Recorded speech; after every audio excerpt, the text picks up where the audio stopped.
Alright, I guess I am ready to start whenever you guys are. Starting. Alright. Just gonna take a couple of swigs of whiskey here before we get going and fortify myself for the beginning of this epic boss battle that is about to begin. Oh yeah, true. Alright, so last week, on Odyssey of the Dragonlords, you guys continued your adventures in the Mithril mines, and after clearing the first level of all monstrous threats, descended to the lower levels, wherein the mines lead into the ancient and magical forge, where the gods themselves are said to have crafted powerful weapons to use against their many enemies. The elevator, apparently, was malfunctioning. The elevator trip was unpleasant. When you exited the elevator safely at the bottom, you were thrust into a combat that perhaps Kobold Fight Club would qualify as a deadly encounter. In the end, no one died, and you persevered. Everyone is in great shape, and we'll pick up where we left off with the true guardian of the Mithril Forge sauntering out of a shadowy passageway and letting out 3 mighty and defiant Bjorks, challenging all who would oppose it.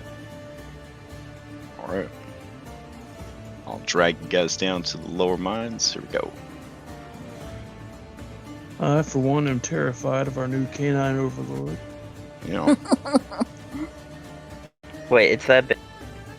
Huh? It's Oh that no, big? it's super small. Okay.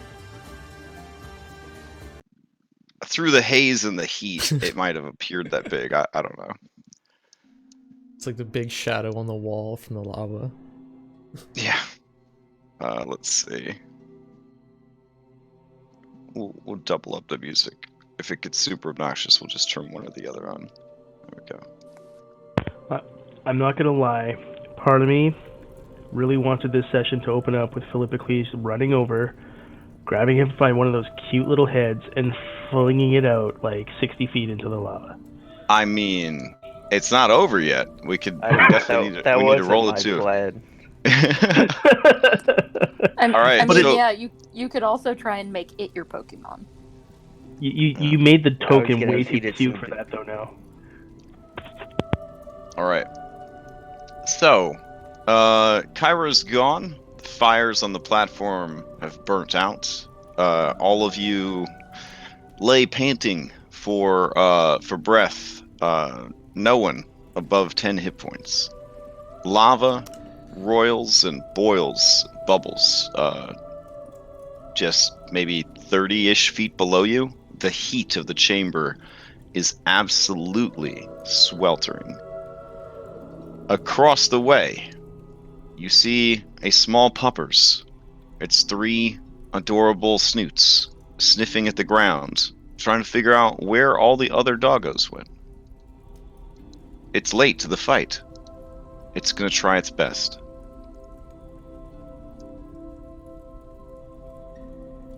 Alright, ball's in your court. What are you gonna do?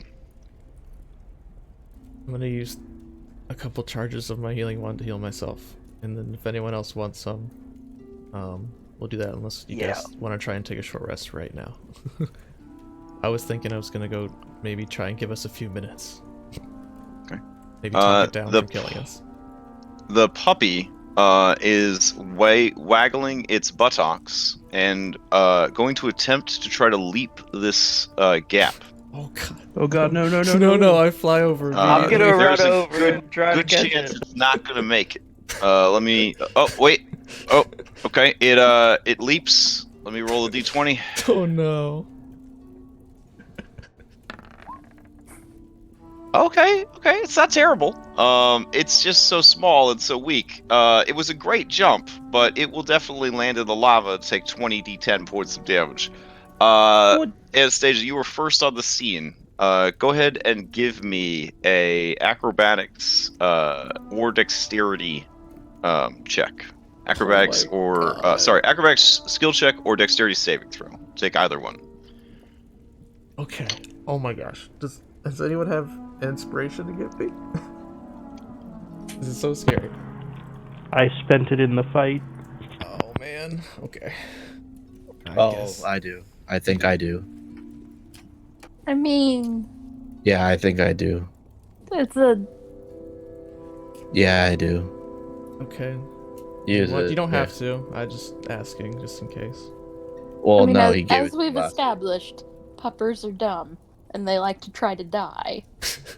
So there's only so much we can do. Okay. That's the truest words I've heard in a long time. It's the harshest Yeah. words I'll I've do- heard in a long time. But Do the truest. acrobatics. That's a +3. Okay. Okay. Yeah, you managed to grab it by the scruff of its necks. It begins letting out mewling growls at you as you hold it aloft and prevent it from falling in the lava, dying forever. Kind of bring it onto the platform. I'll cast Speak with Animals. Maybe it'll work. Okay. This creature, despite its appearance, is 100% monstrosity. Okay. It turns its head, it's confused. You can tell that it is intelligent enough to understand languages, but apparently lacks the physical capacity to speak. Okay. All right. The creature is not so much hostile, it's hostile, but it's basically non-effective. It is mostly newborn. Wonder where it came from. If it was a dog, it would maybe be like 10 weeks tops. Well, at least it's adoptable age then. Give it some meat. Oh yeah, I got some jerky. I'll feed it some jerky. Rations. Okay. Fair enough. The creature savages the rations, biting its own faces as it fights itself for the salted meat. I'll pull out 2 more rations for the other heads, realizing that was Okay. a bad idea. All right. The creature, a selfish monster created by a selfish goddess, or sorry, not a goddess, just a living god, a titan. Yeah, it appreciates your attempt at communism, but it continues to fight amongst itself for dominance. Oh, well, definitely will heal myself. Right. I got 6 charges left on my wand if anyone else wants some heals. I'm gonna do the short rest. Once the rations are done, 2 heads begin to eat Philippocles, and 1 head begins to eat Anastasia. You feel that if this went on for 10 or more minutes, you would take a point of damage. Oh god. I heal myself I'm immediately. gonna Advil. scratch it underneath all of its chins. Okay. Yeah, give me a handle animals. Even though it is a monstrosity, it is more likely to respond to that than it is to respond to like persuasion or something. Yeah, it's okay with that. It's okay with that. It's not overly impressed, but it doesn't try to hurt you with its might and power. One of the heads likes it more than the others. It definitely kind of closes its eyes, and the other 2 give it like a judgy look. But they all endure the scritches that you deliver upon them. Sensing the smell of their parent on you, they do begin to sniff at you in earnest, kind of circling around you, trying to figure out where you have stashed the larger Cerberus. I'm gonna distract it with belly rubs. Okay. All right. So, Philippocles and Anastasia, you seem to be keeping the creature from plummeting into lava and killing anyone. So you have bested the Cerberus puppy challenge. Hooray! All right. Anyone who does not have resistance to fire, if you were to stay here for any a decent amount of time, you would have to start making Constitution saves to avoid gaining exhaustion. This room is just simply too hot. It would not be an appropriate place to try to take a rest. Yeah, let's Well. just divvy up our healing. Yeah. Move on. Now the passage to the, we'll just pretend west, left of your monitor, does seem to have cooler temperatures than the one to the right. It definitely seems to get hotter the further in you go, whereas it gets cooler near Hypatia and Talus. I'm basically just going to stumble towards the cooler air. Okay, So yeah. I'm going to cast Goodberry and give Reset 5 of them, and eat 5 of them myself just to get a little bit of health back. Sure. Okay, I'll eat 4 of them. I'll use all my charges with the one. I'll heal everyone. Cure wounds once. So this is for Phil. You don't have to do me. I'm relatively okay. I'll take hers. Reset. And Talus. And Wait, you're not Stress. using all of them, right? I'm using all of them. Oh, Ooh. can we not take a Don't short you have rest to here? roll? On the last charge, you'll have to roll to see if the... Don't you have to roll? Oh, shit. Well, I guess sorry, Stress. 1, 2, 3. That's okay. I was gonna wave you off anyways. Okay. Yeah, I don't want to lose that item. I'll save the last one, I guess. Forgot about that. I'll pick up the puppers and bring him into the cool.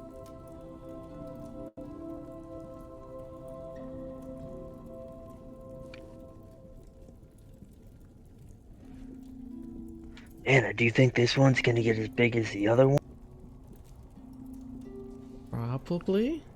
It says it's a death dog. It's just a small Cerberus. Or is it like a different kind of Cerberus?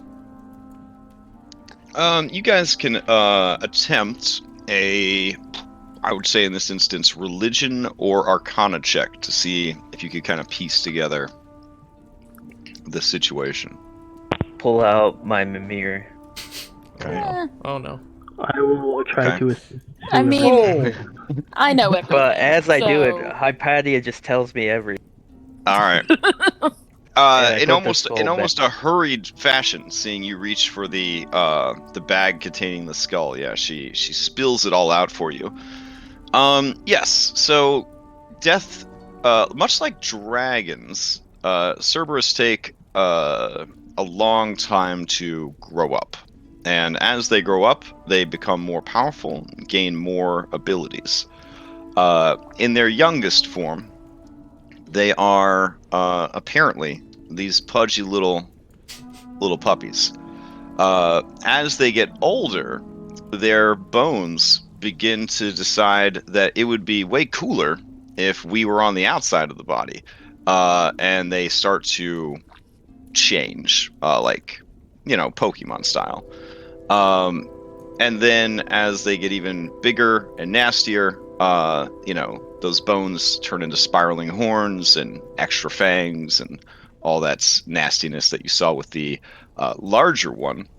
But you are confident, Hypatia, that the one that Philippocles threw into the volcano was a juvenile at best. Great. Can I teach it to not be evil? There is a chance. Yeah, there's a chance.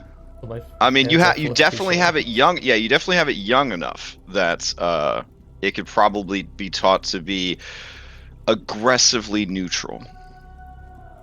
We could also find a school of witchcraft There's a and beast. wizardry to sell it to. But I can nurture it. I bet you. Just putting your mind's eye, me riding that great beast into bed. Okay, That's Hagrid. what we got here. Okay. So cute though. Yeah. I boop it on the snoot.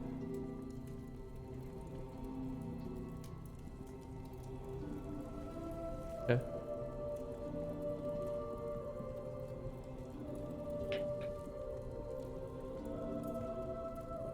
Is there anything down here? Can we, or could we maybe just rest here, where it is a bit cooler? Oh, totally. If you want to follow that passage, it does lead to another section of the dungeon, or you could simply just hole up in the hallway and hope for the best. Does it feel hot enough here? If you go down the hallway for about, I'd say, 50 or 60 feet, it's still quite humid and steamy, but it is not. You're not gonna have to make saves or anything, so you would be able to rest. Yeah. Yeah, let's go That down sounds there. good then. The passage itself does branch further down,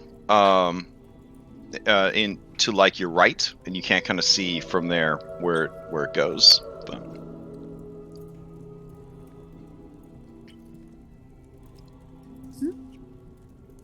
all right, works for me. Plug in over there. Go ahead then and attempt. Well, not attempt. You are going to do a short rest. So go ahead and do whatever it is you do on short rests.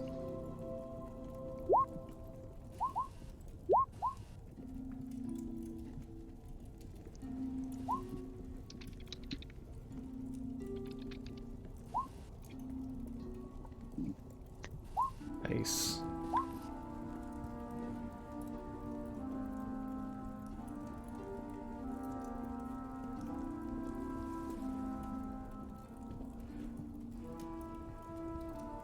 Wait, Oh, hold on. reset, What switch is up it? your dice. Yeah. Well, guys, I think we still need to go that way, right? Because it was obviously guarding. The forge. Yeah. Probably, yeah.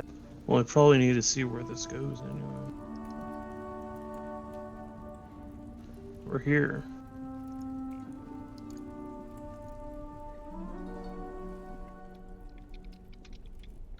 That's my thought anyway. I'm okay to explore a bit more. It might behoove us to try and see if we can find a more defensible place to have a longer rest. And I doubt that the heart of the forge is that place. True.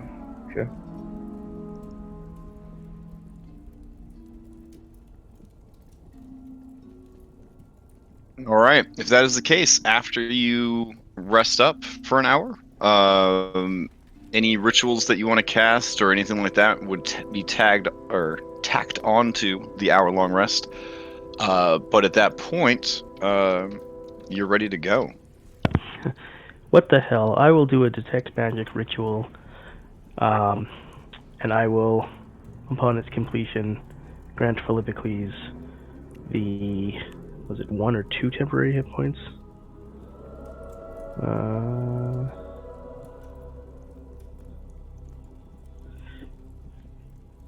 2. Philippocles, you have 2 temporary hit points. I'll take them.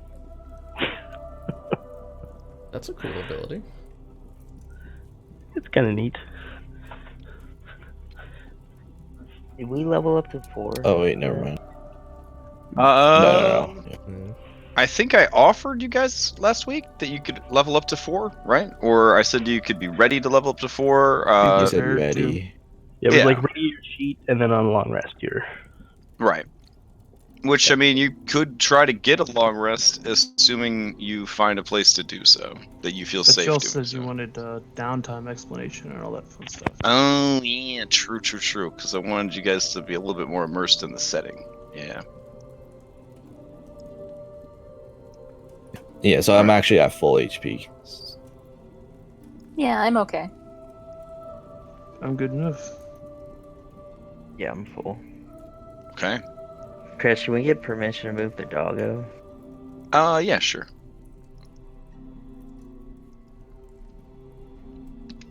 Do you guys want me to try talking to the pupper? I mean, if he's a monstrosity, tried. it's technically a favorite enemy. It lacks the ability to speak. Oh, okay, never mind. Crash is an hour of sleep, guys. I'm good. What? Whoa. No, You got a short rest. I didn't change the monster's stats because I was too tired to roleplay as a baby puppy. It legitimately is A, not old enough, and B, lacks the physical ability to speak. So, all right. So you guys head down this give it the passageway. once over and like check it out and stuff. The area that you discover following these winding passages that grow cooler and damper, dare I say moister, as you go, are so safe that I don't even have an active battle map for them. You open a pair of cold stone doors, and you reveal a hidden underground shipyard. Oh my. Yeah. Neato. It is your best assessment that this is hidden behind the massive churning waterfalls that could have killed anyone instantly that you saw earlier. These waterfalls, in fact. We should rest at the base of that statue. It's a very nice statue. We can look around. Now, the interesting thing is, there are no ships here. It looks like it has not been used as a port or dock in a very, very, very long time. Are those statues recognizable as one of the 5 gods? Look at that. Yeah, I mean, as you look around, you do see like artistry depicting essentially the five gods of the settlers.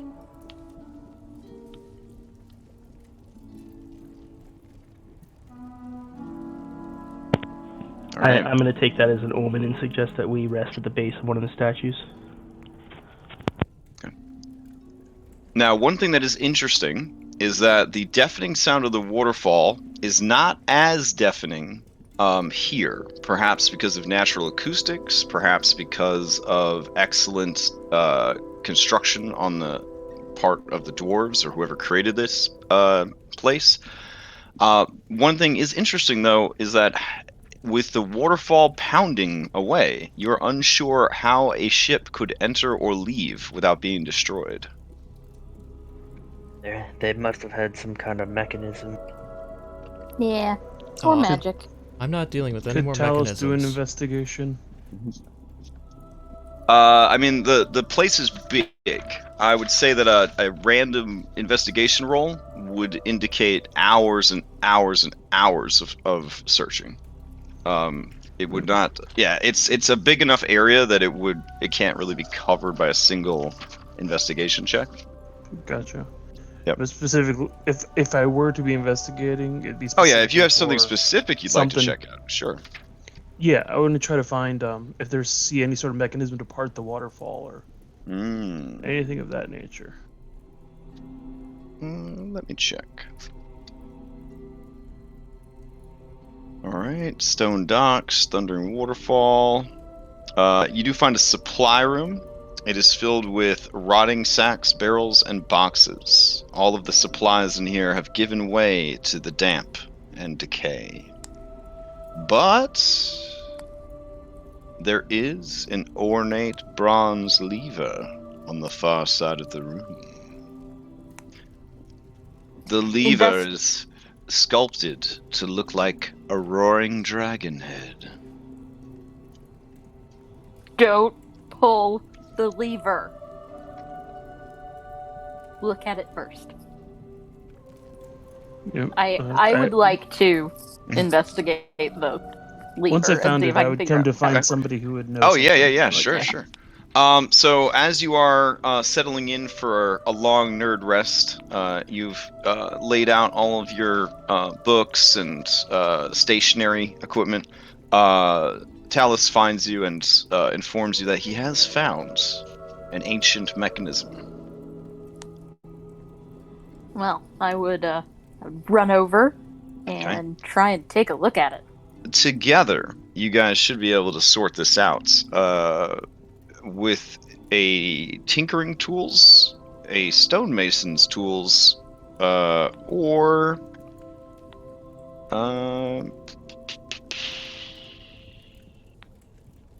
yeah, I think those would be the two top ones for sure. But I would also accept a regular investigation check. I would just set the DC higher for that one. I do have but tinker tools. Since you guys are working together, this can be made with advantage. What's your modifier with Tinker Tools? For this one, would you say dexterity or intelligence? Well, this is definitely intelligence. You're trying to figure out how it all works. Alright, so I have a -1 to intelligence. Do you know how to use tinker tools? Then I will do investigation and instruct you where to put your tools and what to do with them. Fair enough. This is becoming a common happenstance for you outside of the Amazonian islands. All right. Let's see what the check ended up being. Yeah. You believe that this lever is not trapped, and that it does control a damming mechanism that diverts the waterfall so that ships may pass through the parted curtain of impenetrable water. You realize what this means? It's the fucking Bat Cave. Yeah, that's right. It's the Bat Cave. Yep. This means we don't have to go back in the elevator. You do know that is so true. You do know that if it's parted like that and there's nobody on the inside to close it again, that could be problematic because it's basically like showing everybody the secret entrance to your base. So we need Alfred. You need an Alfred, exactly. Or I could pull it and then just walk under the waterfall because I don't need rate. I mean, there's still the pounding damage and stuff, but yeah, I mean, you'd probably be the most qualified to make it through. All right, so there you go. You have found the secret docks behind the Great Falls of the Mithril Forge. Awesome. You know, what we could do is we could tie a rope to the lever, and then as we sail away, hold onto the rope to close it on our... You could set up an elaborate system like that, but then if you ever came back with a boat, you would, which you don't actually have a boat right now, you would need somebody to open the door for you from the inside. This is very much in need of an Alfred. If only you guys knew some people that were interested in living here. Gosh. Man, that would totally resolve it. Yeah. Alive. If only. All right. Congratulations, you gain the benefits of a long rest. Is there anything that you'd like to do or say to your allies during this long rest? During which time you realize that if you had a bit more time to train and think about everything that you've learned during your first 2 trials, you could gain powers and abilities that would just blow people's minds. Unfortunately, a single long rest is only enough to give you a taste of what's waiting. Because we're trying out this whole, downtime thing. See how it works out. It's for the best. You got all these babies that you need to raise and stuff. We can't be rushing through this. We're gonna take our sweet time until we're not. All right. So there you go. Safe, sound. You take a rest. The dwarves wait upstairs, hoping against hope that you lived. The elevator never returned. I'm sure it's very ominous for them. What would you like to do now? I guess let's Do go any of you relight this have forge. ways to? Yeah, do you have ways to contact the dwarves, like magically? No. I might be able to fly back up there, but I'm not taking the elevator. That's for sure. Well, we know there's the giant hole. I mean, if you could Right. find where that Might leads take to, a while, you could yeah. probably fly up. But the doors will need the elevator to get down here. Yeah. I'm Let's go hoping talk that to the the fire the elemental link might know forge. the password. Oh, you know. true. Yeah. Yeah, Okay. let's go light the forge. So I mean, we could always just go back up the elevator and just break the mechanisms first. Like that's Yeah. an option. Mm-hmm. We could also try reading the stuff on the bottom of the elevator now that it's all like the fire's gone. We could see if it's legible, and maybe we don't have to break anything. A lot of things you could do. What would you like to do? Let's go light the forge. All right. You guys begin returning. As you do, a thick sheen of sweat begins to cover you. The heat increases rapidly as you approach the open crater. You feel that there probably wasn't this much exposed lava in its heyday. Something must have gone terribly wrong to have destroyed so much and flooded it with lava. You are reminded of the massive milted claw marks that you saw earlier and above. And glancing around the chamber, you can see similar claw marks where things have been destroyed and sundered. No sign of the creature that did it, however. And I do want to fly across and maybe tie some ropes to the end of those pillars. Help everyone get a. Absolutely. There's also these ridiculously dope-ass chains that you could tie rope to. Wouldn't they be like super hot though? Oh yeah, for sure. This is my little hempen rope immediately burns up, and I'm sad. Oh, he didn't say it was a good idea. He just Yeah. I just thought that this was such a cool map. I just had to point out I had to point out those cool chains. So, all right. So you cross, you tie it off. Go ahead and give me a slate o' hand. It might just be able to ferry people across too, but let's just do this. Oh. Okay. Yeah. Is anyone proficient with sleight of hand? On the other side that did not tie the rope? Nope. Oh, okay. You guys think she did? Do you have it or no? I'm not proficient, but I'm not bad at it. Okay. Yeah. You guys think that? Yeah, she tied some knots. They look, knotty. Like she really balled it up good there. There's a lot of rope in one place. Which is indicative of a knot having been made. The heat of the lava begins burning the rope almost immediately.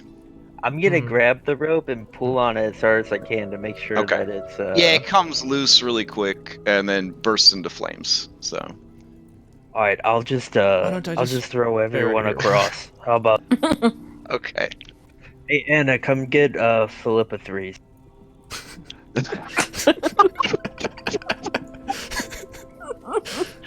Did you just? Oh God. Okay. He named it Philippa 3s. Take so DM happy. inspiration. Just take it. Just fucking take it. Take it. And give it to Philippa 3s too. He's got it too. So just I don't even know. I don't even know what to do. Does this tiny puppy have over 100 hit points? Does it look like it has over 100 hit points? It does, has a yeah. little health bar. We see its numbers. I mean, maybe. Look, when I open it up, it's just a fireball template. I'm not asking any questions. I am trying so hard for you guys right now. I really am. But yes, it has 105 hit points. Okay. All right. I'm gonna just start offering to throw people You across. can probably Okay. carry the lighter ones. I can carry Reset and Hypatia. And probably Astreus, look at him. I don't know about Talus and Philippocles though. Well, Astreus, like on the inside, he's this little beanpole, but he is cosplaying as a fighter, so he has like a lot of like armor on and stuff. Oh yeah, that's right. Yeah. Yeah, He weighs about 265 pounds with all his gear. with all his gear. Right. Well, I didn't dump my strength, but I don't think I'm that strong. All right. I can probably take Reset. Soul will offer to carry Scylla. If Scylla is amenable. I mean, Skilla could also fly, so. Oh, Maybe it's Saul's not. Yeah, making his move. He's shooting his shot. Come on. Girl. yeah. She flies you across so that your wings don't get exposed to the angry heat of the volcano. Right. Okay. Yeah. All right, who wants to go over first? All right, Sure, Anastasia, throw you over. see, I you see Philippocles getting ready to. He's waggling his butt. He's getting ready to jump across again. He's going back to. He's going back to Stinky No. Phil. Oh no, okay. Stop. All right. It begins to bite you savagely. 10 minutes from now, you will take 3 points of damage if you do not prevent this from happening. Give it a belly rub. To like. Okay. Now, one thing that's interesting about Philippocles is when you're given a belly rub, there is not 1, 2, or 3 wieners. There is only 1 hamburger. It is Philippocles is a lady. Oh. Okay. I'm not changing the name. Oh no, there's lots of people that name their kids Philippa. Yeah, I think there's lots of Philippa, yeah. Do we need 3 Yeah, Philippa, names or thank just you. one? Well, one's name is Phil, one's name is Lip, and then one's name is Threes. I don't know. It's very complicated. There's Phil, there's Ippa, and there's Threes. They do each have their own brain though, so it's not a shared brain situation like a Hydra. You can only convince 2 out of the 3 to be good. That Okay, we've third got a one 10-minute just as timer evil as before hell. Astasia starts dying from this Yeah. savage attack. Yeah, Astreus will volunteer to I'm go gonna over. go. I'm gonna Yeah. go into a rage. And Okay. I'm just gonna Alright. start throwing them over one. If you I'm are in a gonna rage, your passive is too high to fail. So you will just anybody that wants to ride the Philippocles catapult, you can get across no problem. Okay. Yeah. Now, if you The way want Reset- to test your might, you can always try to jump the gap. It's only about 12 feet. If you're trained the in way athletics, Reset you need does to it. roll. Yeah, if you're trained in athletics and the 5e jump calculator says that you can make the jump, I will accept it since you are not in combat. You do not need to make a check or anything. Alright, so the way Reset does it is she's gonna make a running start. She's gonna Okay. run at Phil, and then she's gonna have Phil kind of like do a launch. Cheerleader, you. Oh, okay. Yeah. Yeah, like I step on his hands or whatever, and he just launches. Yeah, me I'll just as far as he that's can. how we'll do it. Would you guys like to succeed brilliantly with your passives or tempt fate by rolling to see how good you did? Depends on what I'm rolling. I mean, Kyra's not here to document it, so, It's a trick. It's a trick. you could always just dial it in. There's no one's watching. I'm just dialing it in today. Yeah, like, there's fucking lava there? Yeah, it's probably a good idea. What did We'll just tell her what happened. Oh, yeah, Yep. for what sure. did Scales it of sound War awesome. teach me? Sometimes if you are offered a passive, take the passive. I'd like to think that's the lesson that was Oh, and taught. also lava sucks. Oh, yes, lava sucks really bad. I have learned never to take the roll if the roll is offered. We'll I see. still do it, but I've learned not to. I was about to say, if you've learned, you don't put it into practice very well. All right. A passageway leads to another area well lit by additional magma. Yay, more magma. All right. And I got some flavor text here. with my papers. All right. That's called the deep shaft. Okay. So this room is dominated by a large, and I guess large is relative when you are building a hot tub to put lava in, but it's over here. Can you guys see me clicking? Way up Yep. north, yep. Yeah, okay. That is what I'm referring to in this description. A large circular vat of molten lava. Something is swimming in it. You just see the flick of movement as it goes beneath the surface of the magma. Oh my. Looking around the room, you see that this is an absolutely resplendent, even in its disrepair and damaged state, forge. They have straight up magma channels running through like adamantine guide canals, and they've got like huge clockwork bellows that keep like the heat regulated, and there's all sorts of like bronze piping reinforced against the heat that like runs coolant through the area. I mean, if this thing got repaired and put back together, holy shit. And north on our map of the vat of lava is a resplendent and massive adamantine and star metal anvil. So the D&D equivalent of Captain America's shield. Yeah, I mean, it's pretty flippin' nice. And you do see hella chunks of mithril that they left in the room, I guess as ambiance. They were like, you know what, leave that looks good. Yeah. It's essentially a king's fortune. If you didn't already have access to a king's fortune, you would probably be like, damn, that's pretty cool.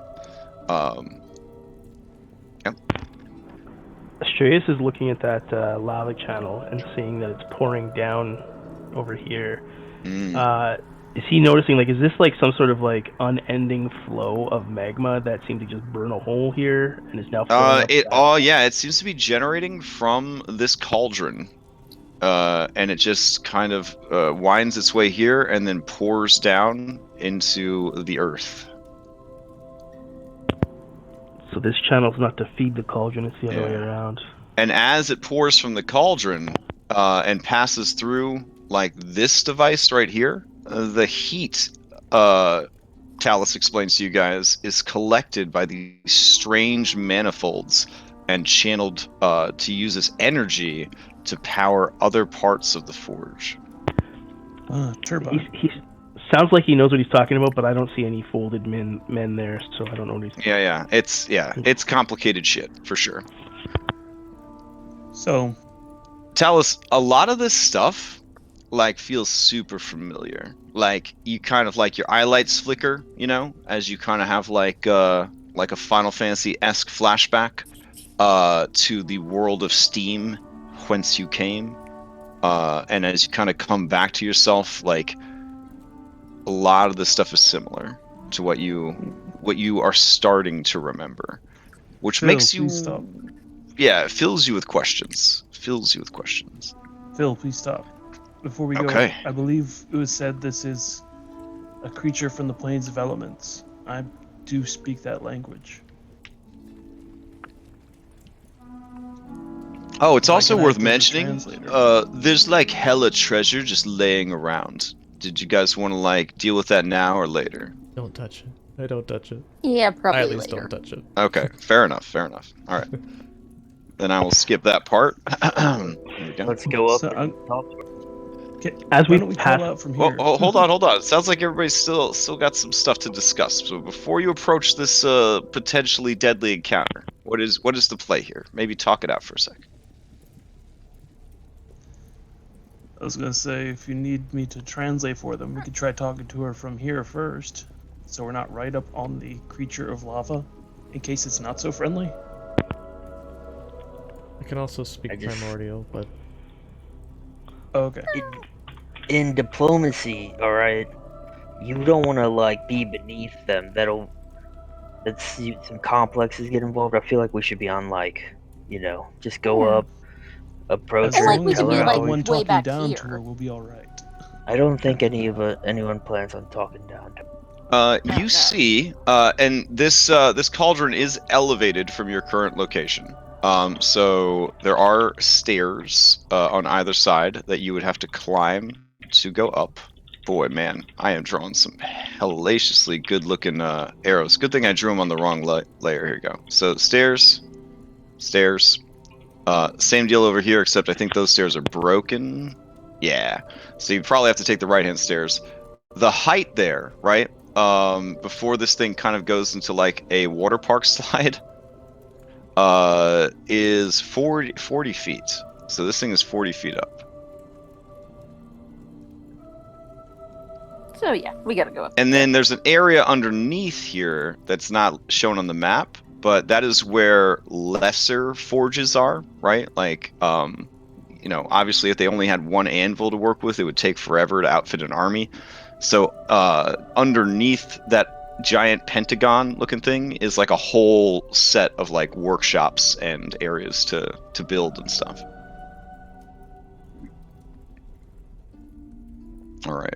As you guys are assessing the situation, you see the hood of a cobra-like serpent begin rising up out of the lava.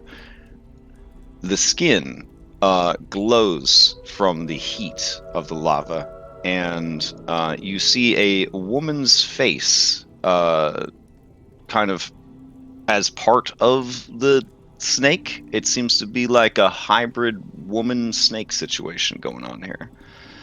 As it rises up, it sort of lazily puts 2 elbows and 2 tatas on the edge of its hot tub and stares down at all of you. A look of curiosity and maybe feigned boredom on its face. I do have like polite bow. NPC art because this is apparently a pretty important NPC. There you go.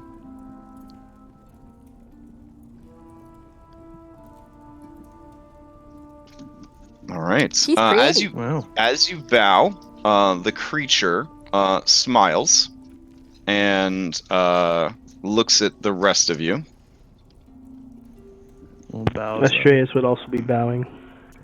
She Yeah, seems bow. to be looking at you all, trying to discern something about you.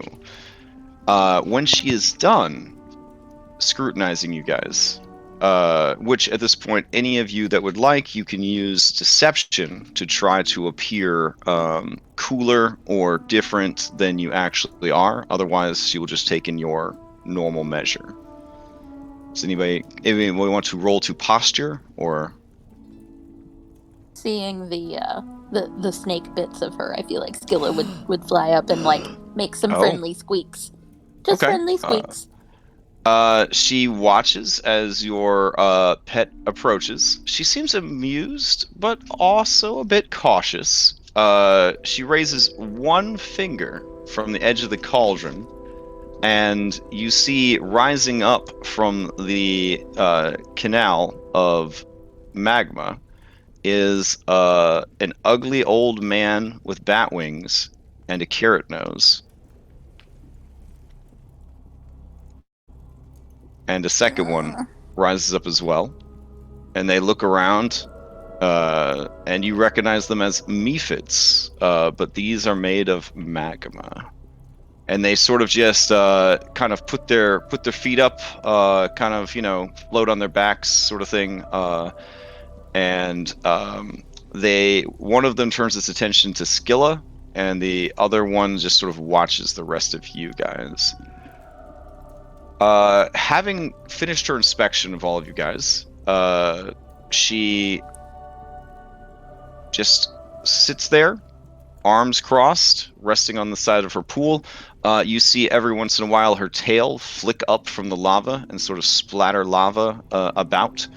But she doesn't say anything. It's like she's just sort of taking in your measure.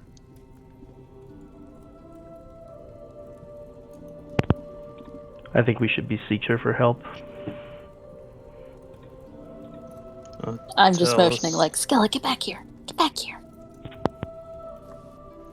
I guess in Primordial, Talus will say, Lady of the Forge, we seek an audience. Okay. Let's see. Primordial, eh? Yes. Okay. Primordial being the common tongue of the inner planes, and this particular individual being, educated. They do speak Primordial. She listens to your words, and she smiles, and then she speaks to you in Primordial and says, "It has been a long time since I've had visitors. A very, very, very long time. You come here beseeching my aid, you say?"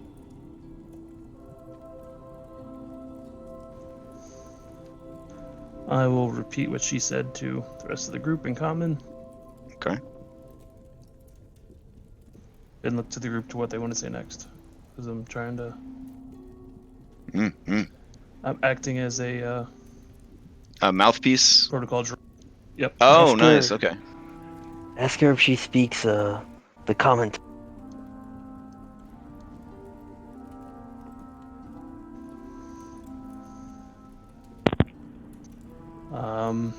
I will ask. By chance, does the fair lady speak in the language of the common man here? Her eyes narrow, and the serpent-like eyes continue to take in your measure, and she says, "I speak the language of my tormentors."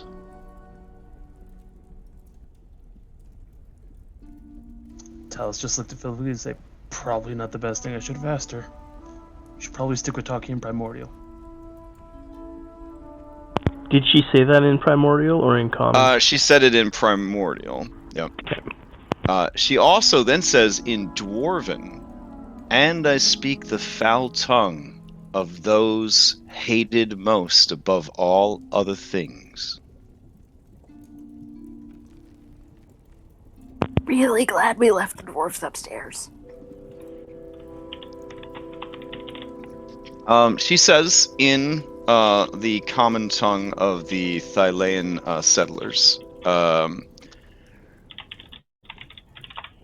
"It pleases me that no dwarves number amongst you, for my outrage at seeing one would be so great as to drive me into a frenzied rage the likes of which I doubt I could extinguish. You see, it is the dwarves and their foul leader Vulcan who trapped me here."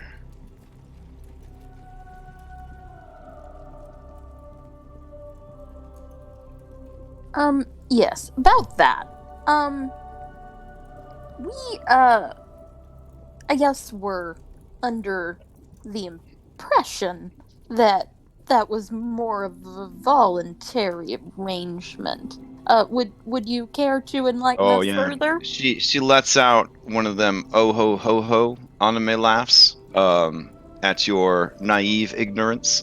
Wipes a bit of lava away from her tear ducts and says, "Oh, is that the story you've been told, or simply the assumption that you have made?" The story that we heard. I see. I know the history of this place because I have been here since the beginning. When I was tricked into 500 years of slavery.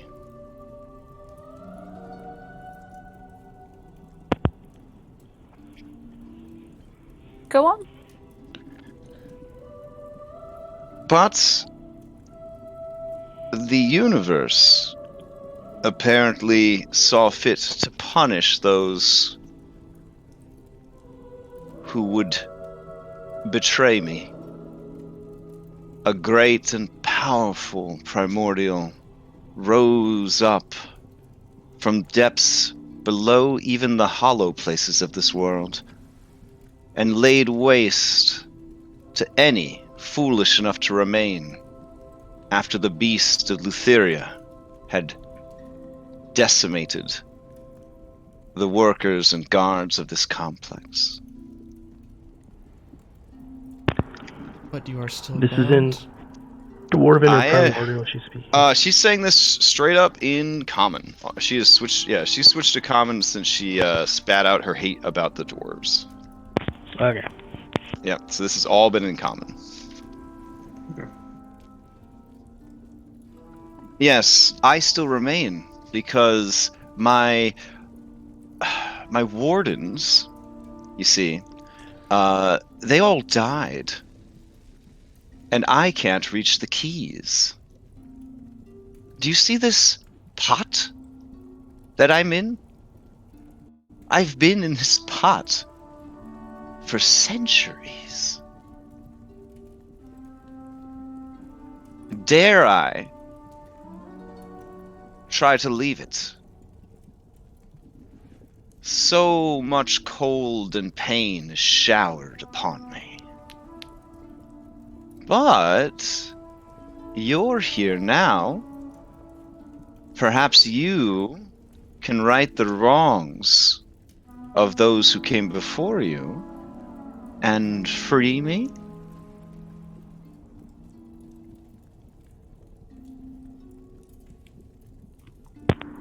How can we do this? Below me is a workshop. In the center of the workshop, there is an orb of living ice. It must be destroyed. And if it is, then I will be free. And what would you do if you were free? I suppose whatever I felt like doing.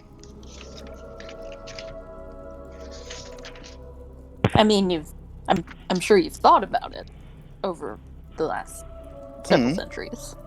Well, I would melt the flesh from every dwarf I encountered, for starters. And then maybe go home, I don't know. My lady, we find ourselves in dire straits in the world above. There was an oath of peace that is nearing its end. War is about to return to this world in a great way. While it would seem the right thing to do is to free you from your unjust imprisonment, we would need some sort of assurance, an oath if you would, that you would not harm anyone. Indeed, we would ask that you may even aid us in our endeavors to try to force a lasting peace. But we simply cannot release you if you are unwilling to set aside your thoughts of murder and vengeance.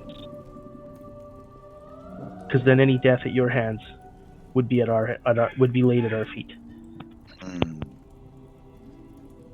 You speak well. You speak very well. I thought myself quite clever. I come from a realm ruled by powerful djinn known as Ifrit. I had navigated their world for countless centuries, never falling prey to their contracts and bindings. I thought myself quite clever when I was summoned here. I thought to bamboozle and abuse the mortals who sought my lore and skill and power. And you see at that point she kind of like stares at her own biceps like, yeah, I got some sweet fucking guns. And then she says, but I was not prepared for the strange way that oaths seem to work in this plane. And I was the one made a fool and a slave. I will not swear any oaths in the realm of Thylea ever again. And I will tell you that I am the only living being, the only entity in existence who knows how to reignite this forge. So I have all of the bargaining chips, save my own life. And if you were to end it, well, that would end my imprisonment and would prevent you from ever achieving your goals. What are your own goals? You don't want to remain imprisoned. We're not denying you your freedom. We simply ask that you consider holding off on vengeance and simply returning to wherever you came. Perhaps after aiding us if possible, but we couldn't possibly trade the lives of others, especially since those who imprisoned you likely do not live. Lady, it has been 500 years, you said.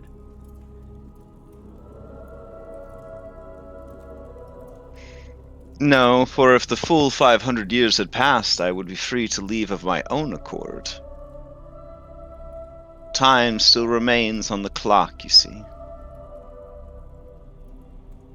Well, but, I mean, nearly 500 years.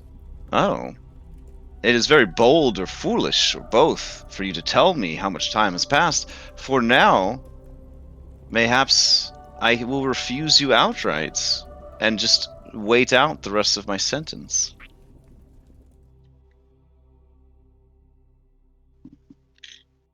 I mean, Perhaps. you could do that. It would make us sad. Oh. And Skilla makes some sad noises. Like just being real cute. Okay. She says, why don't we cast aside the foolish oaths of this realm and just accept each other as the beings that we are? I promise, I do not swear, but I give you my own personal word that I will not deliver vengeance upon the dwarves of Thylea for 101 years of this realm's time in exchange for my freedom this very day. I believe we also need your service, my lady. Then perhaps a second layer can be applied, wherein I will agree to reignite the forge in exchange for perhaps a favor in the future? Can I try to insight and Here it see if Sure, yeah. Yeah, so mostly what I want insight is, does she even have any intention of making and keeping a deal with us? Not so much like the 101 years and stuff, the detail. Okay. 7.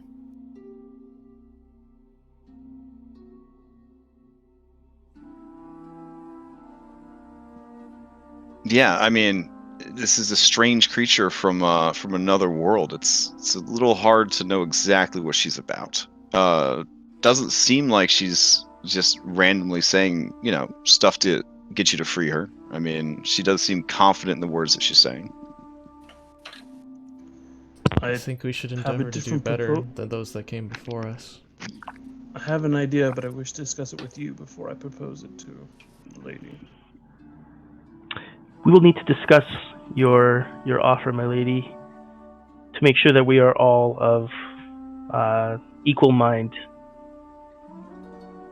Please excuse us a moment.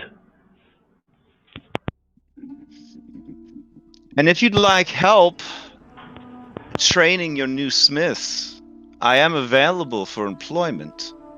Honest employment.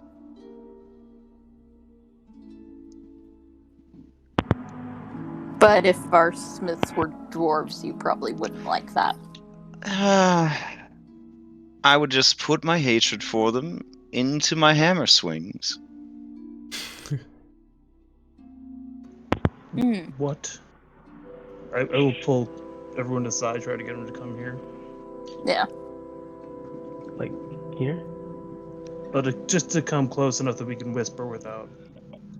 It's fine. Here, I'll go under the lava so I can't hear you. And these two kind of shrug and they go under the lava also.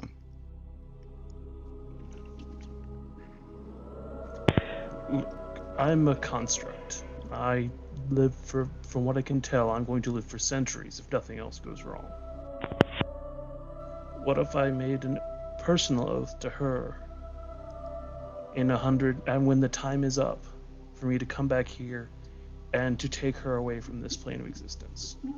I'm trying to leave this plane myself and find my way back home.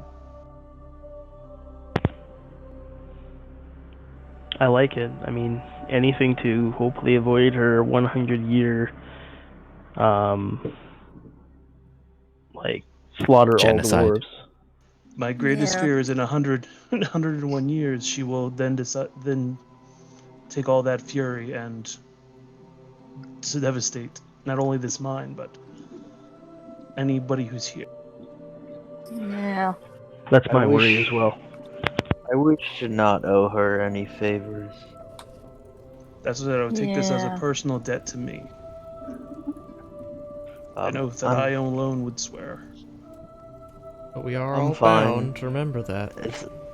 As long as she your word is agrees our word.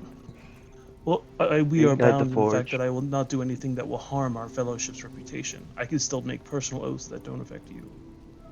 I have to express them as such.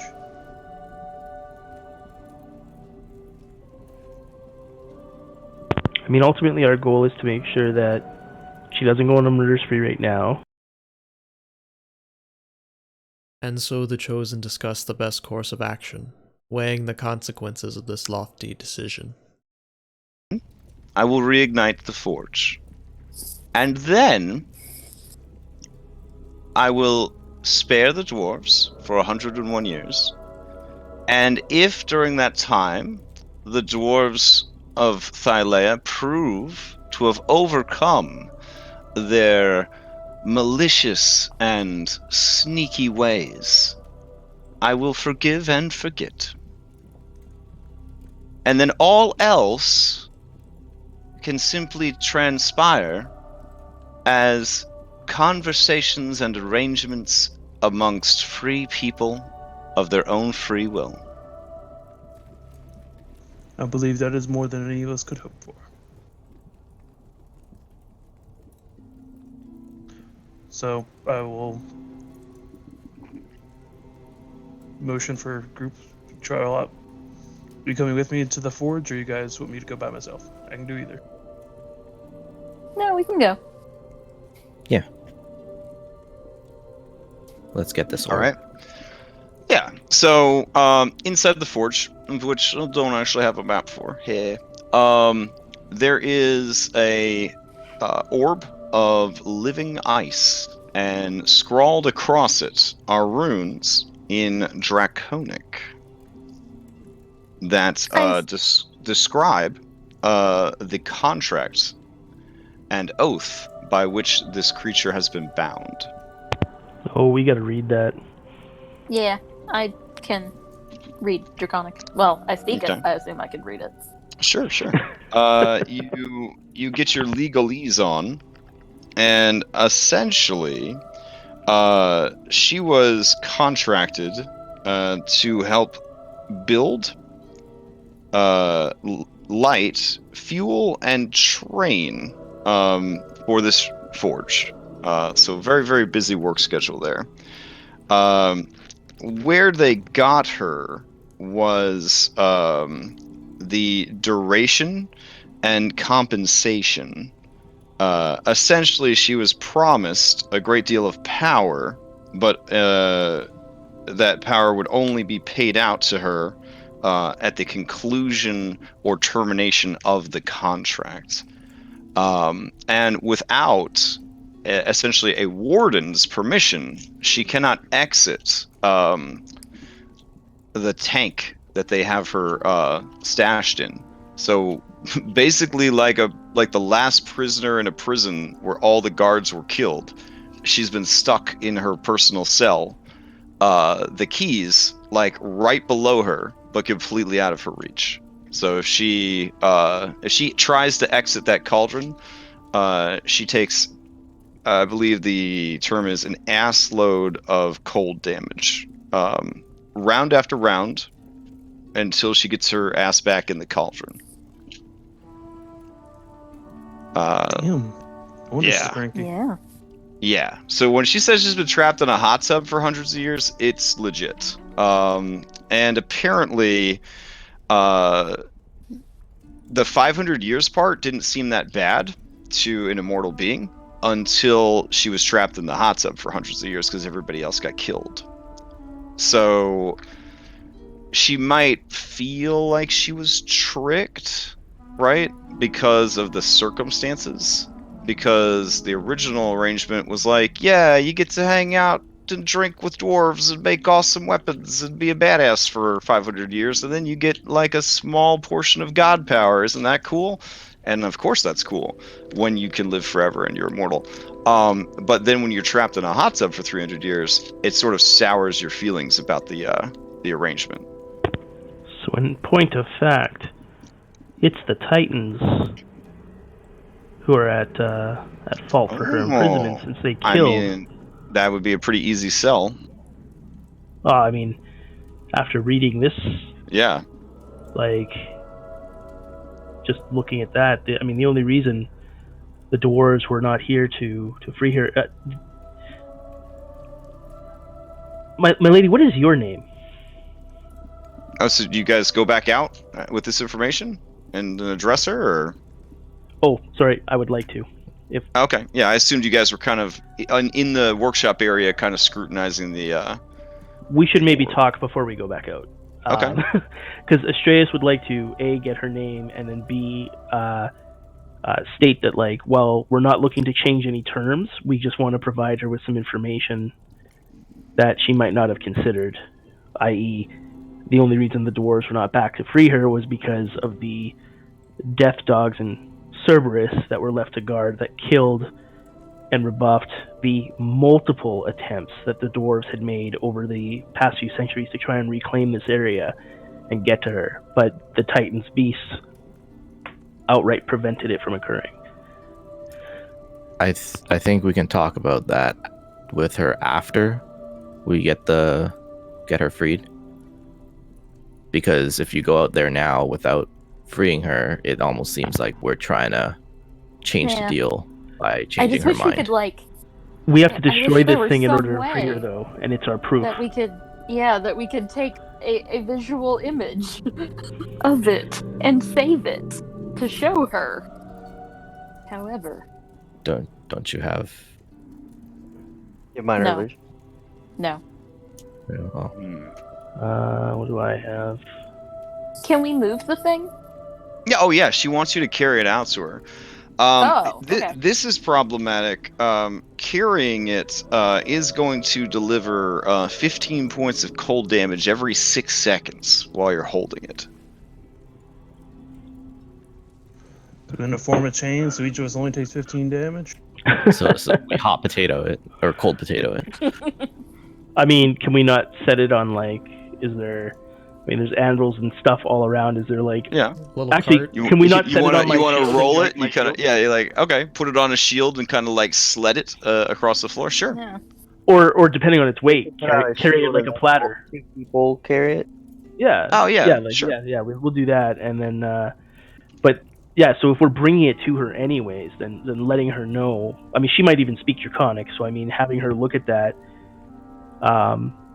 But yeah, like once she's made aware of the way those terms actually work, we can then break it, free her, and then tell her about the Cerberus.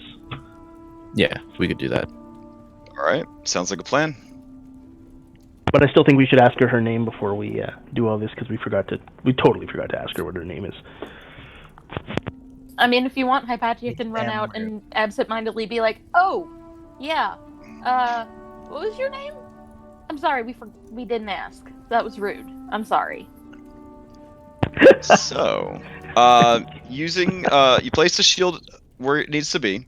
You use maybe like a 10-foot, iron pole kind of thing, and sort of crowbar this thing out off of its pedestal, clunk onto the shield. Then strong boys pick up the shield and basically Indiana Jones and the Ark style, like carry it out to her. Am I understanding all that correctly? Yep. All right. Yep. As you come out and call up to her, Hypatia, she smiles down at you and says, "Sister, I am called Imru." Imru. That's nice. I'm Hypatia. These are my friends. Nice to meet you. So Hi. as she nods, a bit bored and also impatient. If you could be impatient and bored, yeah. When she sees the orb come into view, her breath like catches in her throat, and she is just kind of like shook by how close she is to this all being over. I'm gonna kind of go ahead of the people carrying the thing, because I guess we're gonna bring it up here. Yeah. So you carry it up the stairs to her. Yeah. All right. And I'm gonna say, interestingly, as you can see, there's actually some runes inscribed on this key thing. Yes, it is the contract that binds my oath. Yeah.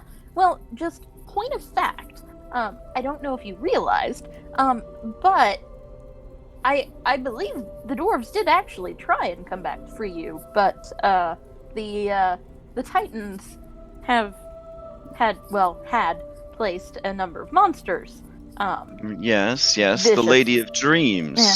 She sent the dogs to punish the dwarves. Well, yes, but she also prevented them from coming back. In dreams, she told me she sent the dwarves their just punishment for their betrayals and oath-breaking. Well, yes, but She told me that I had been fooled, but there was nothing she could do.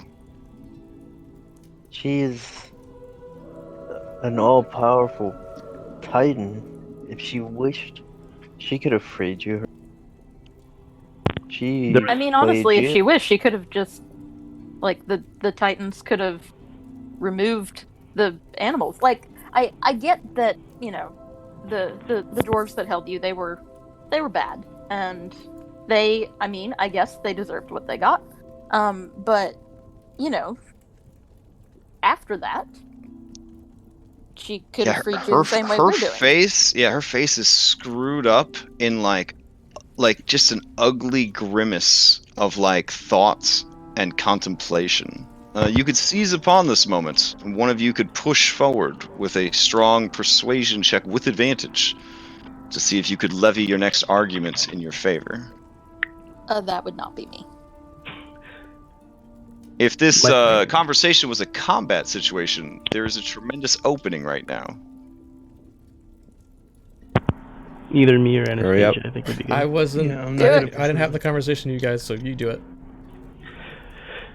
My lady, Strayus will step forward and just say, I know this may be difficult to accept, but Lutheria has lied to you. It was her guardians that prevented any dwarf from freeing you, as they attempted multiple times over the centuries. Had she truly wanted you free, as she told you, nothing prevented her from walking in, grabbing this orb, and smashing it herself, for it was her own creatures, her own creations, that were the only thing standing between you and freedom. It is only now that we managed to defeat them and meet here with you that you are being freed. A feat, I may add, we were only able to complete with the aid of dwarves, who have nearly run themselves extinct trying to reclaim this forge, and in doing so free you. Your hate is justified. It is simply misplaced. Damn. All right. Yeah. Give me a persuasion check with advantage. Okay. Oh, for Christ's sake. Did you guidance yourself? I did not guidance myself. She narrows her eyes and grinds her teeth, some of which are very, very sharp. Is the orb within striking distance? Would it be within 10 feet of her? No, I'm back here. Okay. Oh, I'd say Then, if the orb is not within striking distance, she is extremely angry and impotently upset. She fumes, looking at all of you and looking over at the orb that is so close, but in her mind, deliberately being held just far enough away that she cannot reach it. oh my god. No, I mean, I'll. Phil, Yeah. come on. I'm going to her, man. Yeah. I'll bring it up to her if she's. All right. Yeah, no. As it like as I it would gets just say, closer, anyway, we just thought you should know. That's a spear rises from the pool, and she thrusts it down into the icy sphere, shattering it. In doing so, she pulls like a full-on like Aladdin 2 Evil Jafar, kind of laugh, rises to her full height, and then slithers around the lava pool before coming to rest on the ground, and then sort of rises to her full height of about 15-ish feet, and smiles at all of you and says, well then, let's get this thing relit. We have a lot of weapons to make. I clap. These weapons will be used against Lutheria, I hope. You That can is their aim. Absolutely. You can count on it. Then I intend to stick around a while, if that's all right with you. We'd love that. Of course. All right. And with that, she jams the spear into this anvil, and then like a fucking engine out of Mad Max, flames kind of shoot out from all these different like pipes and exhaust areas in the anvil, and the whole forge begins to whirl and grind to life. You hear machinery, steam, and many dozens of these little mephits start rising up from the lava, obeying their mistress's commands. They begin their slow work of starting to repair and bring the forge back online. you have successfully completed the second great labor. Woohoo! Huzzah! Mhm. My lady, did you happen to ever hear any of the previous workers mention a code for the? Oh, for the elevator? Yeah. Yes. Oh, wasn't that a nasty trap on that elevator? Yeah, it I was- got Oh me yeah, pretty bad. it would be was terrible ingenious. if anyone fell prey to that. Yeah, I was particularly proud of that one. You never know with traps if you're going too far, you know? Too far. It was effective. Let's see. Oh, it's been so long. And you can see that she's kind of inspecting like the anvil and checking it for damage and stuff like that. She says, as your reward, I'll have my servants gather up some treasure. Just things we might not need. You're welcome to take it with you.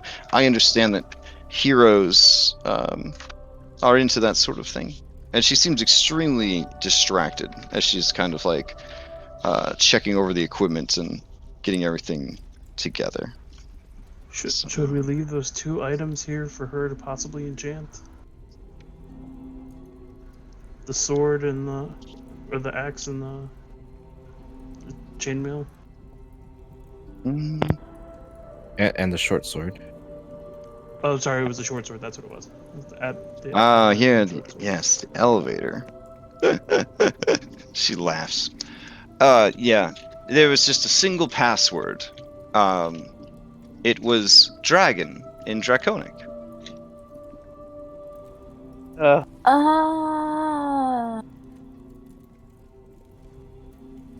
know it's a little on the nose. It's like the password is password, but dwarves are a little forgetful. So Yeah. great. I appreciate the great service you have done. She kind of like looks about, and you feel the temperature go from we couldn't stay here much longer, or we'd have to start making saves, to being we can function here. It's sweaty, it's hot, but we won't die from heat. As she just lowers the overall temperature by several degrees.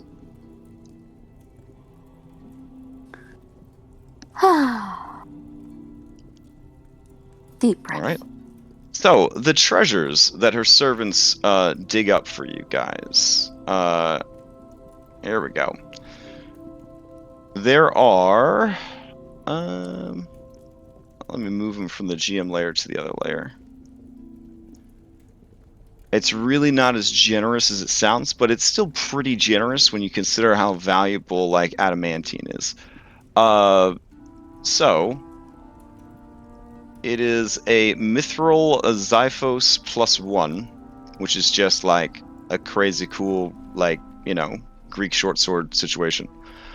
Let's see, 56 platinum pieces, 125 gold, 389 silver pieces, an adamantine trident, and 6 adamantine javelins. Nice. Yeah. Right. She claims that she will need the rest of the equipment if they are to get the forge back up and running and train new smiths. But these are items that she feels can be spared. Sure. Okay. I mean, technically, the labor was just to light the forge, so you could go full murder hobo right now and kill her if you wanted to. Then take all of it, take over the forge, like, the whole deal. But, probably just want to move on to your next labor / downtime, leveling up, etc., etc. So I got you. Yeah. All right. Well, success. How long do you guys want to linger in these caverns? Do you want to go and let the dwarves know the situation? What is the play here now? Yeah. I want to introduce her to the dwarf. Okay. Yeah. All right, let's expedite. We'll expedite time a little bit. We'll assume that with the complex password of the elevator memorized, you use the elevator to go up and down without being turned into chicken tenders. And you go up and find the dwarves, bring them down to introduce them to this lady. There is obviously some tenseness here, because, you know, people have feelings, and elementals have big feelings. So, you know, hopefully those big feelings have been assuaged by, those feels. Could we well, have I would told also, the dwarves before we Generally. brought them down a little bit, like she's Sure. a little hostile, Right, be right. nice. like you need to be super Apologize. nice. Okay. They joke that One Ear will be super polite because he is still technically a statue. Yeah. That's true. And you guys carry his statue down so he doesn't miss out. Yep. It is rumored that you can still perceive the world around you even when you are trapped in stone. All right. Yeah, we'll carry him down. All right. Karina and Lorius. Lorius weeps openly. He was convinced that everyone except Philippocles had died, and that Philippocles had been dragged into the hollow world by some foul fiend who, unable to defeat him, was going to force him to be its eternal love slave in the depths of the earth. So he is extremely relieved that you guys made it out of there okay. Karina also continues to level up in fangirl as she's just like, can't believe that you guys survived this. Like, she sees like the room where the fight went down, and she's just like, what did you even fight in this room? We make sure to point out the giant lava pit where the Cerberus fell into. Was it as big as the one upstairs? It was not, actually.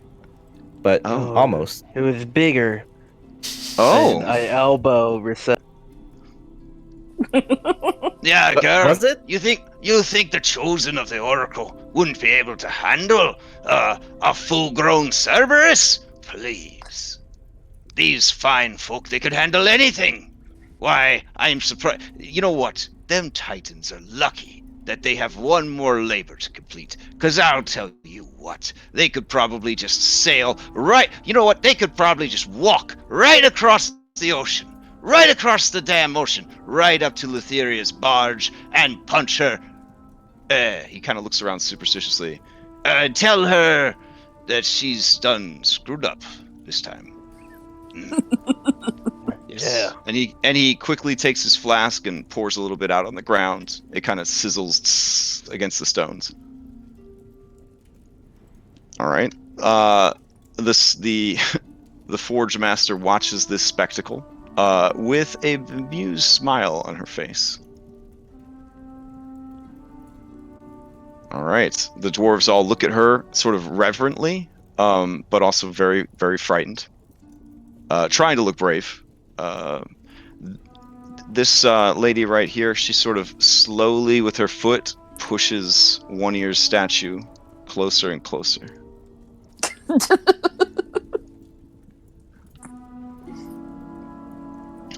So we tried.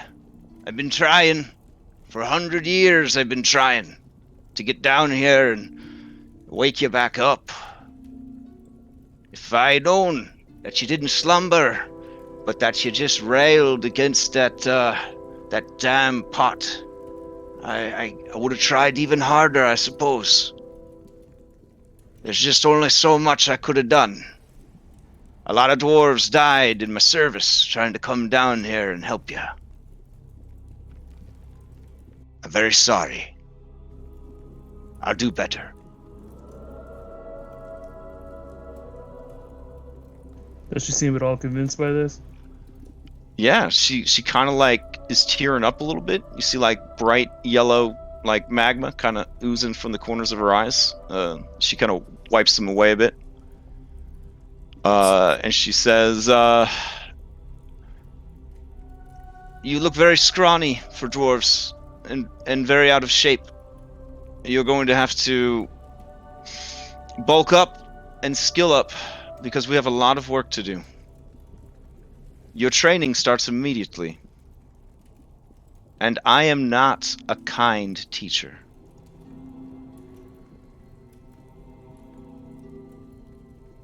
All right, Karina takes this moment to just slide on over here. There we go. Yeah. All right. We'll leave you to it then. All You right. guys have fun. So there's a port Very- also that you guys are gonna need to met.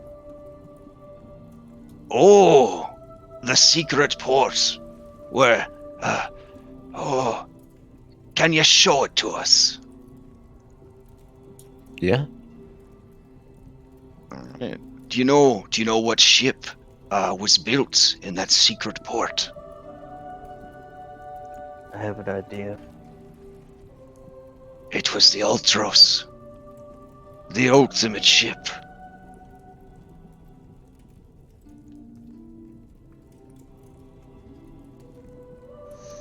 That is truly remarkable. Oh, He just looks around, and all the dwarves are just overcome. There's sort of like a religious / cultural zeal that's kind of come over them that they can't believe that it's happening. It's one of those situations where they're beyond their own ability to comprehend what's happening here.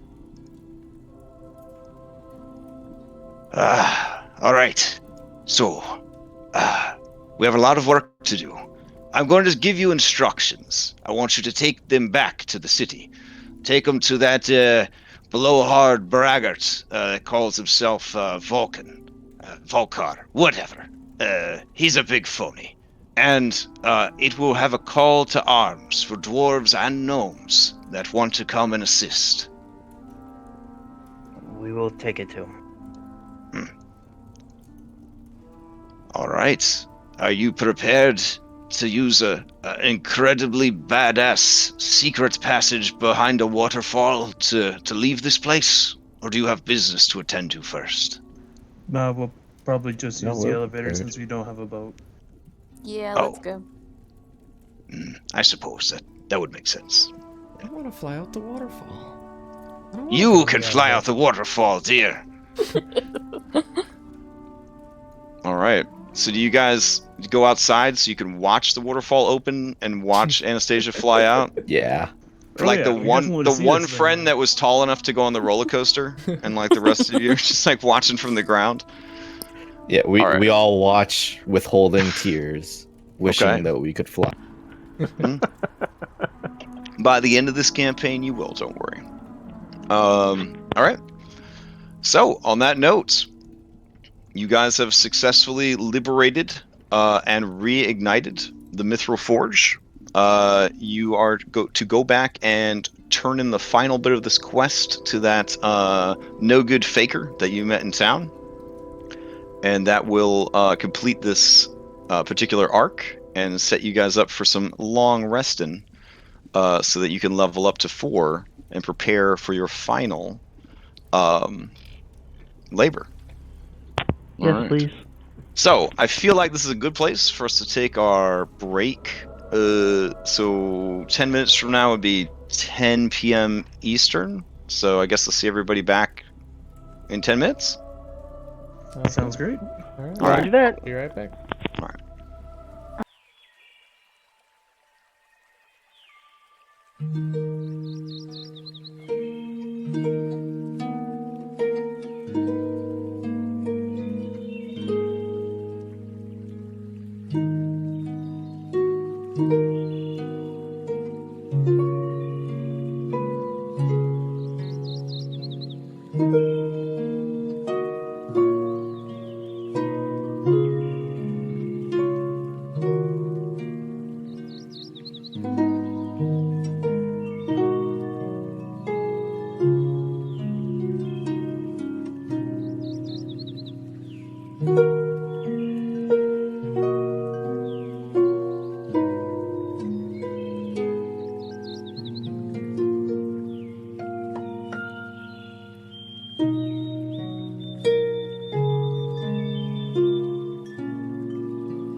Cool. So, let's see.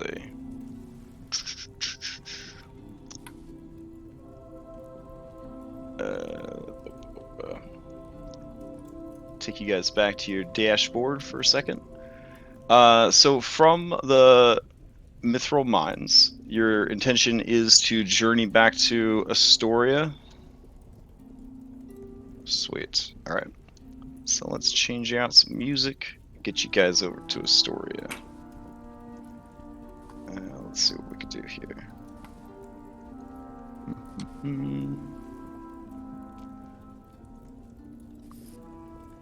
Okay, clear and clear. All right, so back to Astoria. Could have sworn I had some cool music for Astoria. Let's see.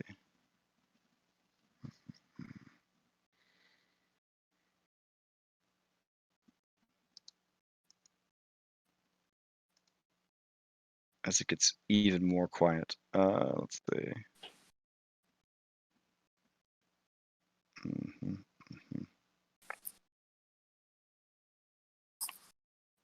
All right, we'll just go with this one. This one's cool. All right, I'm gonna have two different channels going. One for just ambient background noise, and then one for I guess, some town music. So adjust them as you see fit, kind of thing. All right. So, your journey back. You've kind of been through the ringer here, so we're just going to say that you take your 2 days on the road, get back. Does anyone have anything in particular they want to do during the journey back? Are you role play amongst each other, or inter-party, or anything like that? Or are you guys kind of quiet with your own thoughts? Like, what is the situation there? Alice is definitely trying to teach his young, I guess, ward any Amazonian skills he can pass on to her. Okay. Cool. I She make is an able archer for sure, and very knowledgeable as far as nature, survival, that kind of thing, and eager to learn these forbidden / secret techniques of the Amazons. So that goes over very well. Okay. Phil, you working on something? Yeah, I make a leash for Philippa Threes. Okay. And I'm just trying to teach him that people are his friends and they give him food the whole time. So, like, he's spending quality time with everybody, trying to not let him turn into a horrible monster from hell. Fair? Yep. Fair. Okay. All right. Did Anastasia, did you have anything you wanted to do during the 2 days of travel back to town? I'll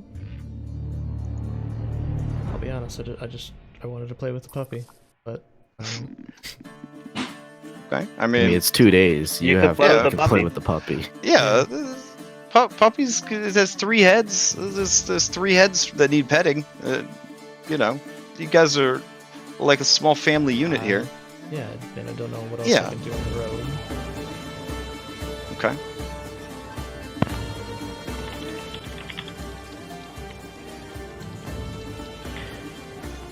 All right. I'm just practicing yeah. math in preparation for my cool math level up abilities. Okay. Fair enough. What about you, Reset? Reset will be talking to her necklace.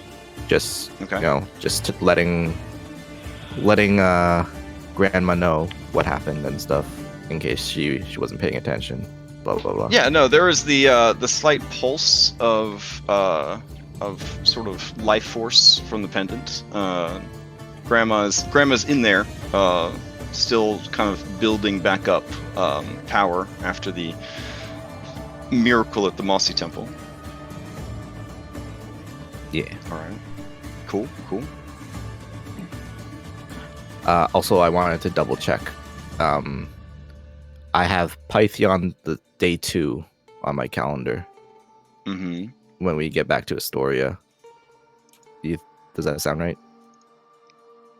For what? When Grandma will be recharged, or as a day of importance for your character?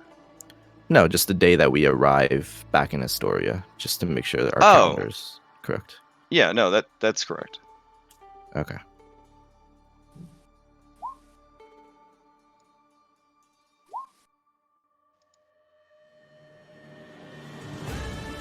All right. Yeah, as you guys head back to the city of Astoria, did anyone else have anything? Did I miss anybody that was working on stuff? Astraeus, did you have anything you were wanted to do in the 2 days of travel before you get back to Astoria?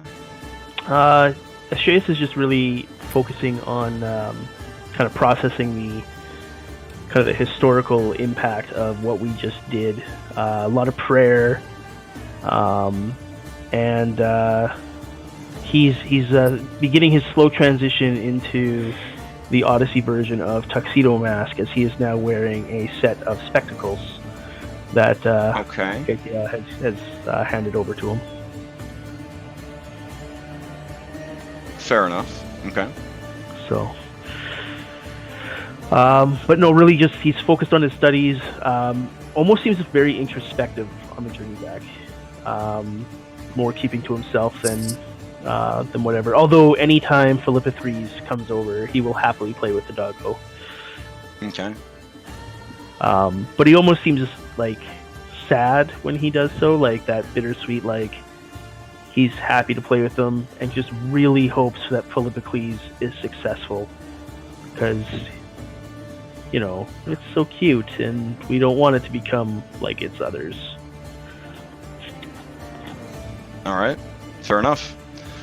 That night in the wilderness, as you settle in to make camp, there is a silence that you are starting to either welcome or at least become keenly aware of, and that the prattling nonsense that constantly streams out of a certain person's mouth has not been heard in some time. I don't know how each of your characters feels about that, but it is definitely something that, you know, is noticed and felt amongst you and your companions. The absence of Kyra and her antics. While this does free you guys up to concentrate and study and do all the things you need to do, yeah, that is gone. So It's a little disconcerting. Yeah. May add a think for- little layer of melancholy. Yeah, for Rosette, it'd be a little difficult to sleep, but you know, she eventually gets to it. But you know, not having random banter. Phil Right. is constantly looking around for her. Like he's expecting her to just reappear. That's fair. All right. That night, as you guys sleep, do you guys, of course, you know, for safety, probably have. Wow, really? We're gonna play Guns N' Roses? What the hell? Hold on. Groovy. What are you doing to me today? Was All it right. Sweet Child of Mine, you know, in memory of Kyra? That could have been. That would have been a good one. All right, let's try again. Yeah, Groovy's being a little weird tonight. All right, there we go. So as you guys kind of are sleeping, even the people on guard duty feel themselves succumb to sleep. Even those among you who are immune to the need for such things find themselves distracted, find themselves daydreaming, waking dreams of a land and a past that feels very, very far away. So, Astreus, in your dream, there is a great feast that is set. There are many people gathered, many humans, elves, half-elves, a couple dwarves. There are many large, muscular men and women with many, many arms and like single cyclopean eyes. A feast is being had, and there is a tension at the feast. You could feel it in the air. You could feel it kind of electric on your skin. The food is fine. The wine is good. The conversation seems to be going well. There's some sort of arrangement being made, some kind of peace being called for. There are agreements, there are arguments, and ultimately in the end, it feels as though a tenuous peace has been reached. You, in the dream, offer your hand and forearm in the traditional greeting of your homeland and find 4 massive hands kind of grasp your forearm and hand and just encompass them, crushing them. Not in a malicious way, just because of their sheer strength. There are grumbles and cheers, and you feel good. You feel like you did good work tonight. The next day, because dreams, time is weird, you head out, and no sooner has your band left the lands of these people, these multi-armed giants, then hunting horns begin to sound. The battle is upon you quickly, swiftly. You remember pain, and you remember blood and fire, and little else. When you wake from the dream, there are many wounds, and they are bleeding profusely. You are at 1 hit point, and have gained a point of exhaustion. No sleep will come to you tonight. Your sleeping, blankets arrangement is just saturated in blood, and the wounds will take a long time, without magic, to clean and bind, as they continue to sort of weep a slow flood of blood. I will probably be weeping as I wake, and my natural inclination will be to be begging Mitros to aid me. Fair enough. All right. Talus, you find yourself down in the forge that you had just left. There, you can see the sinuous outline of the rather large forged master as she works at something. You move stealthily closer and closer to sort of see what it is she is hard at work with. You see that there are dwarves, stoic and nearly emotionless, assisting her, hammering out parts and pieces, chanting low and slow in language you do not understand. As you climb the steps leading to the top of the Pentagon, you look over at the massive star metal forge, and you see that she is making a person, a humanoid that looks remarkably like you if you were made of mithril. The words that she spoke, that she is quite familiar with you, or your kind, or constructs. The words kind of feel slippery now as you try to recall them, haunt you. You see her look up from her work, and your eyes lock with hers. There is a tugging sensation. Your eyes close, and when they open again, you lay there on the anvil, staring up, your arms and legs not listening, as she pries you open and begins messing with your innards, putting things in, taking things out, changing things. You try to speak, but no words come out. All around you, people work as though you are just a thing, not a person.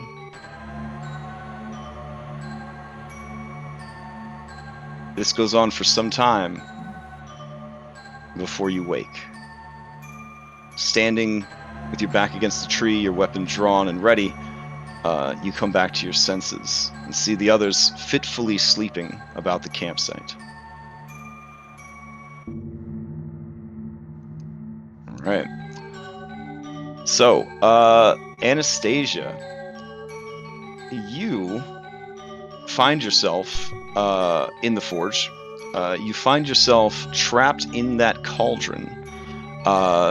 Somehow, you are protected from the heat, but because time can be as long as it needs to be in dreams, you feel the endless span of days turn into weeks as you sit alone and forgotten, with nothing to do, no one to speak with, no one to hear your songs, no one to say your name. You stare around at the dark confines, and those days and weeks turn into months and years. And you feel your mind slowly begin to drift, and you realize that this is what it's like to be forgotten completely. You do not wake from this dream. It just keeps going.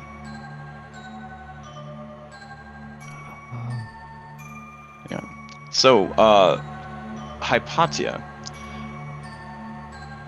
you wake feeling refreshed and better than you have in a very long time. Immediately, though, you sense a great loss. You rush across your beautiful, ornate chambers and pull the silks from your hair to check on your babies, see how they're doing, and you just see beautiful human hair, long coiling locks fall free as you pull the scarf away. You look in the mirror and you see that you are restored. You are whole. You are uncursed. You look around the room. It is splendid, exactly as it should be. Books piled high with scrolls and texts. All about you, you see success and wealth and prosperity. But you can't hear them anymore. You can't hear all their little whispered words and thoughts. Those creatures that grew from you and became a part of you are gone. You hear a voice from the doorway and look over to see Commander Gaius. He looks over at you and says, "Does something trouble you, my love? You seem distracted. Did you have a bad dream?"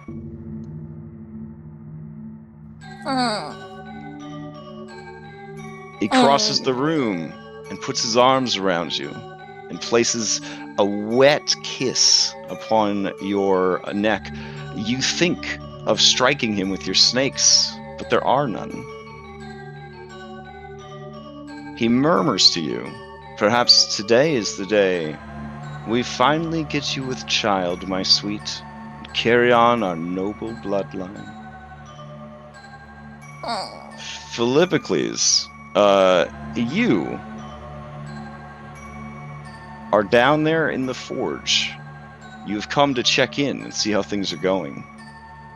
All about you are the broken, dismembered, and melted bodies of the dwarves that you assisted, that you left in the clutches of that vengeful serpent.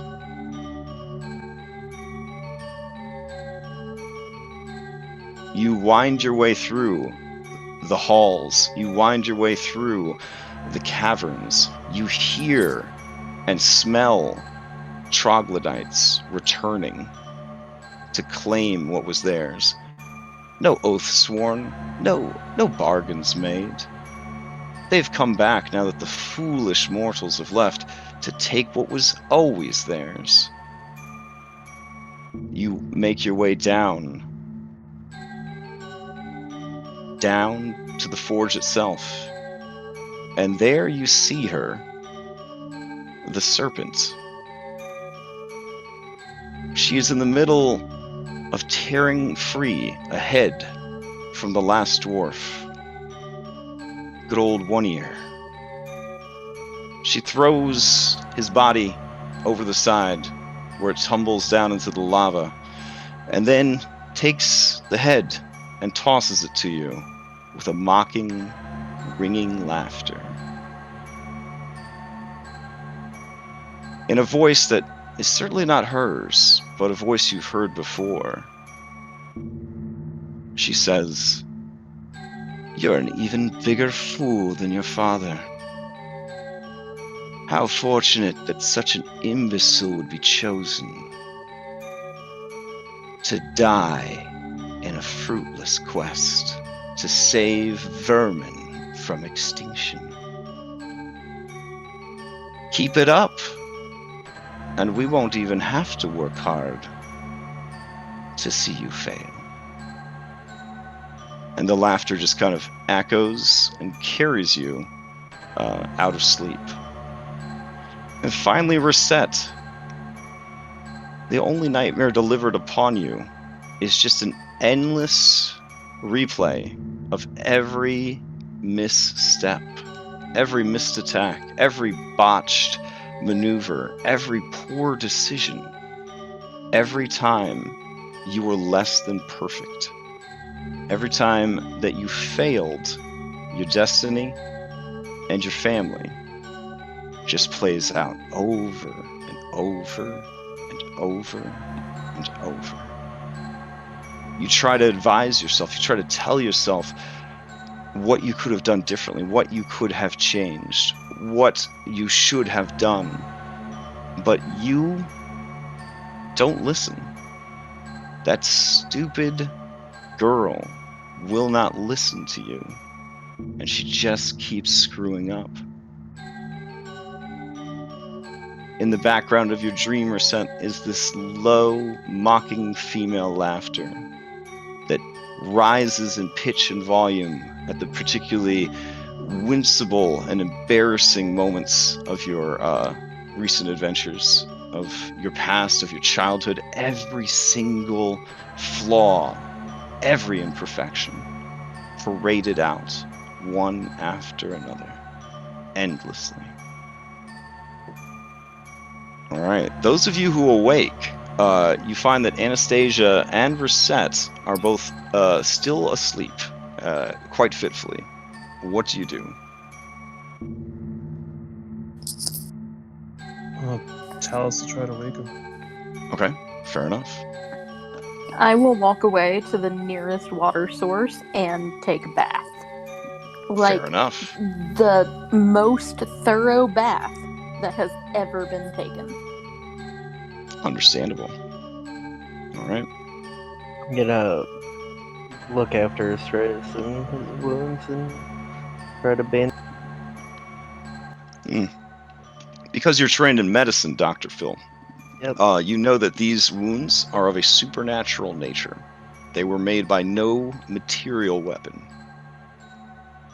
And the majority of the damage, the abstraction that is damage that he has taken, is of a psychic nature. I believe Lutheria did this to you, my friend. Astreus is going to nod at Philippocles like, yep, definitely feels like that's the case, and he's going to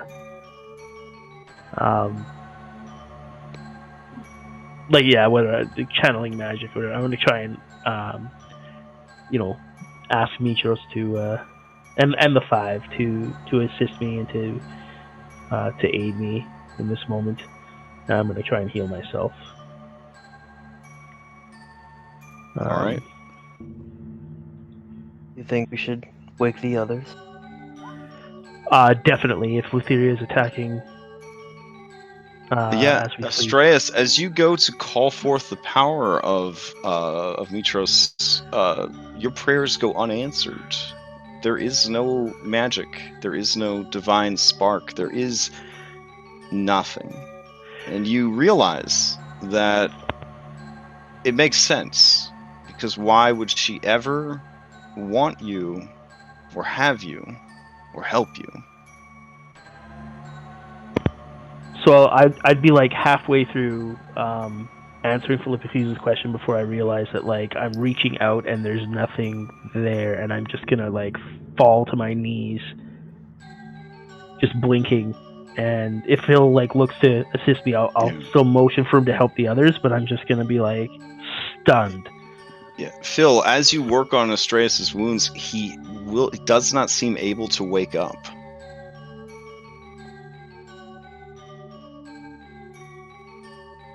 All right, Talus, who are you trying to wake, Reset or Anastasia?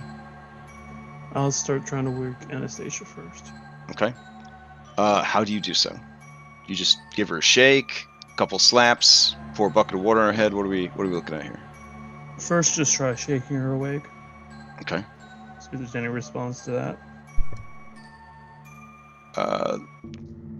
There's just like a constant like stream of tears that kind of go from her eyes, and just sort of this lost look on her face. You realize with some surprise that her eyes are open and they sort of listlessly look about, as if they're seeing the same boring surroundings and only sort of looking for something new in half measures. It is a defeated and very, very depressed sort of look in her eyes.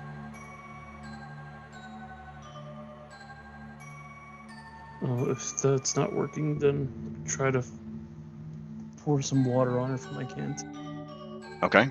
It's probably a little stale since I don't drink Yeah. so often. Anastasia, there is an explosion of steam in your prison. It burns for the first time. You feel your skin kind of peel away from the intense flash burn of the steam. The pain is exquisite and terrible, and as you scream out, you wake up. Looking about, you see Talus, an empty canteen in his hand, standing stoically over you. And you look over and you see Reset just curled up in the most, like, fetal of fetal positions. Oh. Well, I hug Talus. Thank you. And then I'll look over at Reset.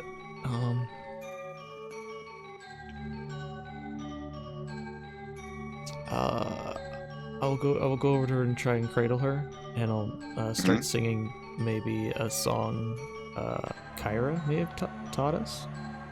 And the time that we've been together. All right, fair. Is it the song that never ends? Is that the we one? know that worked. That worked last time. Of course it is. Anastasia, give me a performance check real quick.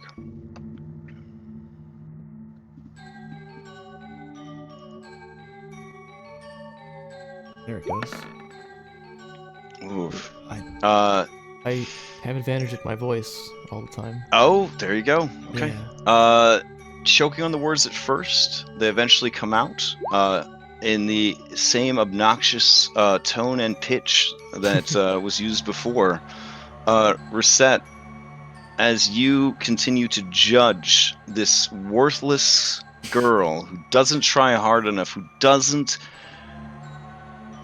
make the right choices, that doesn't do her part, that continues to drag down the rest of her allies, a woman stands next to you. You look over and you see Kyra, and she has a clipboard. And on the clipboard is just Reset Stinks, written in bold red ink. And she kind of looks at you with spectacles on that she doesn't normally wear. And she shows you the clipboard. It says, "Do you see this?" And then she hits you as hard as she can in the face. The clipboard shatters, splinters go into your face. You wake up, and Anastasia is singing that horrible song as she kind of cradles you and tries to slowly shake you to consciousness. You look over and see Phil working on Astreus, his body badly punctured by several wounds, bloodstains around his eyes, nose, and mouth, and ears. He seems to be having a small fit of seizures.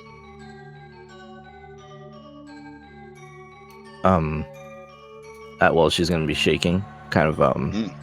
So the light sort of very, very slowly comes back to her eyes as she focuses on the stuff that's going on around her, and she just looks up at Anna and is gonna give her a hug, and then she's gonna just say, "We need to help Astreus.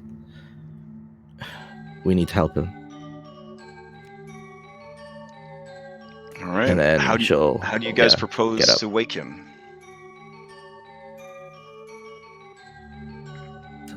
I'll ask Phil, what happened? Dr. Phil, in your professional medical opinion, this man is trapped in a lucid dream of evil.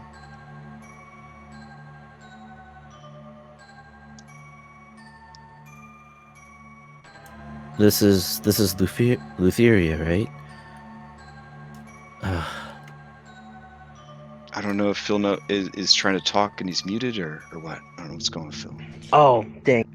I would put myself on push talk. Yeah, this is some kind of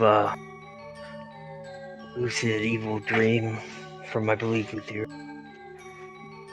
It's doing some kind of damage to him. Trying to wake him.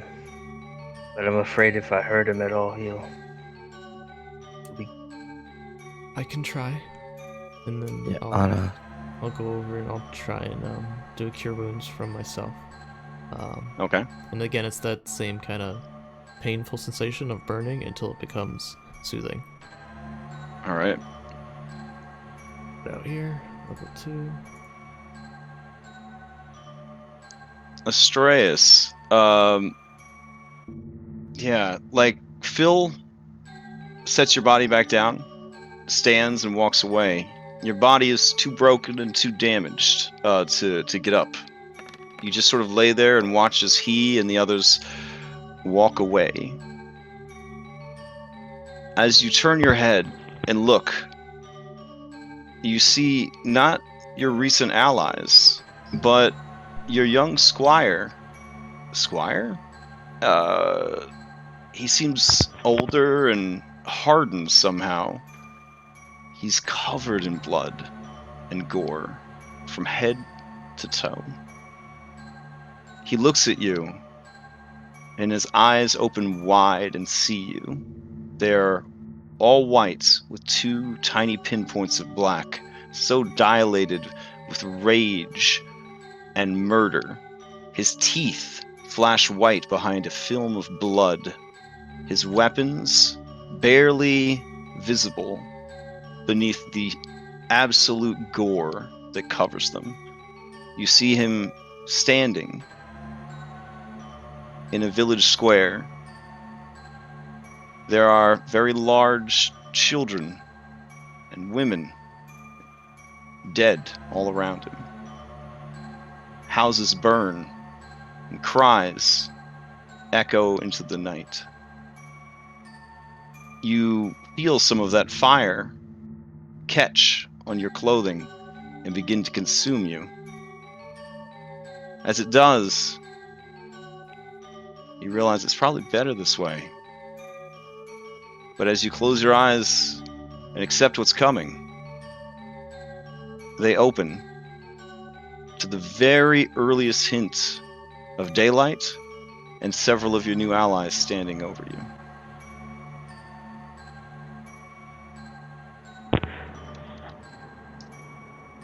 I'm gonna like breathe as though I'd been holding my breath, like when you just kind of catch that first like.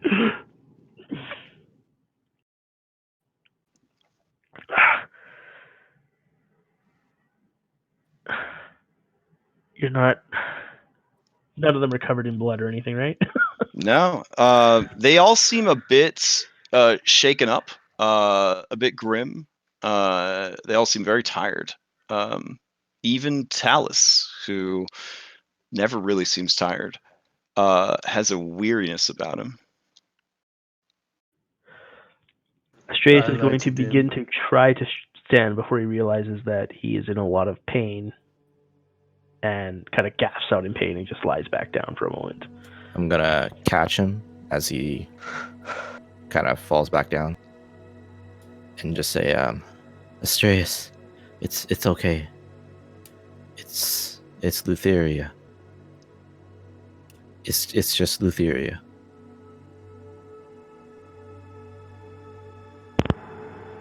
The dream. It was real. Nightmare. Yeah. It won't be the last. It's happened to us before. Yeah. It'll happen again. I'm gonna. At least until we stop her. This could be this moment where Astreus remembers before the blood and the slaughter and everything else. He remembers calling out to the five and to Mitros for aid and getting nothing, and he just closes his eyes and silently a couple tears well up, and he just whispers Mitros' name and tries to not so much cast a spell, Crash. Yeah, no, reach out. The connection is there, and you could feel through that connection some small measure of comfort. He will suddenly be a bit calmer upon realizing that, and in a completely ludicrous way, considering his own state, he'll look at everyone else and just say, "Does anyone need any aid?"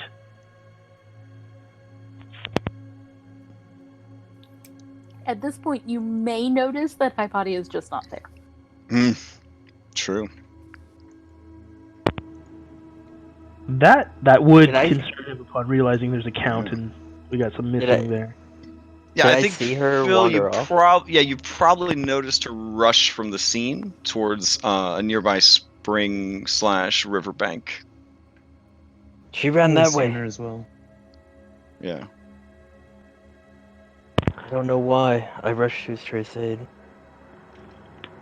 Shall we go Crash, look for her? did Anastasia's healing work on Astreus? Yes. Yep. Okay, so then he would feel strengthened enough to at least stand and,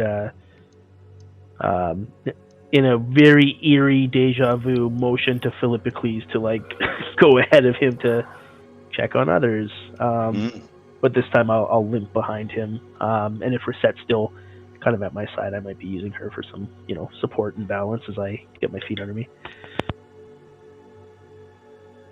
Yeah, I'll help you. And I will thank Anastasia for healing me as well.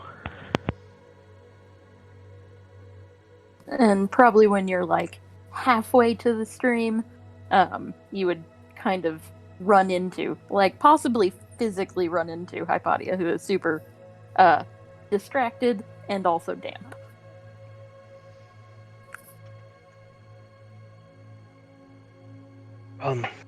Where did you go?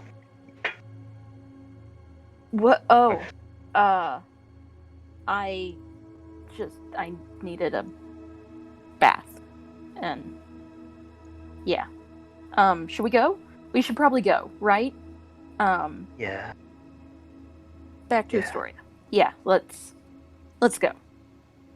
Do that. And we'll go. Okay. So you pack up camp early. The absence of magical purple tents. You didn't realize how nice it was to have magic purple tents until you had to set your own fucking tents up. But you pack them up and you head out. Your NPC followers awaken, and they seem tired and a bit haunted as well, but not nearly as worse for wear as maybe you guys were. They look at all of you, and Karina doesn't say anything. But Lorius kind of looks over at you, particularly Philippocles, but all of you, and it's just he goes full like den mother, Papa Bear kind of thing, and needs to know what has distressed you, what can I do, like allow me to make you food or drink or sing to you or comfort you. Like it's breaking his heart to see you guys in the condition that you're in. Can he play music? He can. He will take out his pipes and he will play some soothing music. I'll play with him. All right. Fair enough. This Fae and Celestial join forces to play some comforting and soothing music as you make your way along. Talus, you notice that your apprentice seems downtrodden and a bit exhausted. Her eyes sunken, her gaze unfocused. I'll ask her, were her dreams invaded by the Titan too? They were bad. I dreamed that I never escaped from the mossy temple. That I watched my friends tortured and cooked and killed, and eventually that I consumed and delighted in it. And you see like one tear kind of roll down her face, her stoic jaw kind of shaking a little bit, and then she sort of angrily wipes it away with the back of her hand.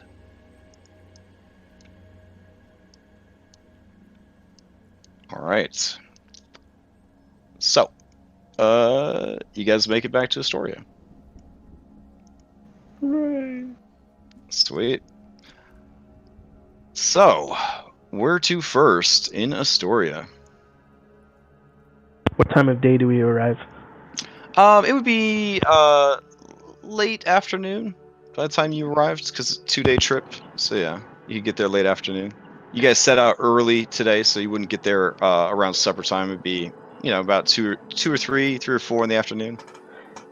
Was our nightmare this past night, or was it the it was first the previous night. This is the day after. It was only a 2-day trip, so you only had one overnight day, or you know what I mean. So yeah.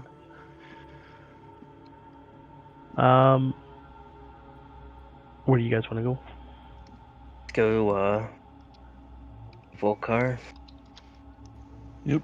Deliver the letter. Yeah, let's find him and let him know. Okay. All right. You arrive back in Astoria. The chill town music greets you. Everyone is happy. There are people handing out flyers. There is a new acting troupe that is traveling through town. They will be putting on a number of performances over the next several weeks. And they want you to come check them out. All right. You make your way through the streets, and you head on over to meet with that dwarf. Oops. Why is Groovy? What are you doing to me? Alright, hold on. So weird. Okay. All these services will grow to handle the new load. I believe it. So, let's see. Where are my Astoria notes? It's so weird using a book, but kind of nice. Alright, there we go. Vulcan. There we go. Vulcan the blacksmith. Sweet. First up, so what the dwarves wrote up for me, was it in like a sealed envelope or anything, or? No. I mean, you're like you're the son of the God King and like a hero and a stand-up guy. Like they don't worry about you peeping on their business. I mean, it is written in Dwarven, but. Oh no, Dwarven. So okay. All right. Do you just hand it over then? Well, yeah, I'd go there and let him know that we reignited the forge, and I'd hand it over to him. Oh. Yeah, he adjusts his monocle, and you see that the eye behind the monocle is a bit cataract over, a bit dead compared to the other one. Possibly exposure to too much heat or something. You didn't really notice it the first time, I guess? I don't know. His kind of hook nose and big bushy soot-stained beard part to reveal sparkling teeth in a friendly smile. It's kind of menacing, I'll be honest, but it's also, I guess, friendly. And as he takes the note from you, he says, I never had any doubts. Not with you and yours taking care of things. So, let's see. You took those, well-meaning losers with you, huh? Let's see. They were quite useful. Were they now? I've never seen an intersection so well defended. They guarded the intersection then. Well, that would definitely be the stuff of legendary tales, I'm sure. Oh, look, here they say, Dear Vulcan, you big fucking phony. That's polite. That's They said that a lot. Yeah. I didn't. Yeah. You know, I suppose my daughter, she's always she was telling me the last time we got together for breakfast. She said that some friends of hers gave her the best idea. If you're going to go undercover and disguise yourself, use a fake name. That's pretty solid advice. So, all right, let's see what we got here. Okay. All right, well, looks like we've got some work to do then. All right. Might I make one suggestion, sir? Theo! Can I be so bold? Theo! We're closing up shop. Start packing your things. We're headed to the Mithril Forge. Get my hammer. Get all the good ore. Start packing it up. We're closing it down.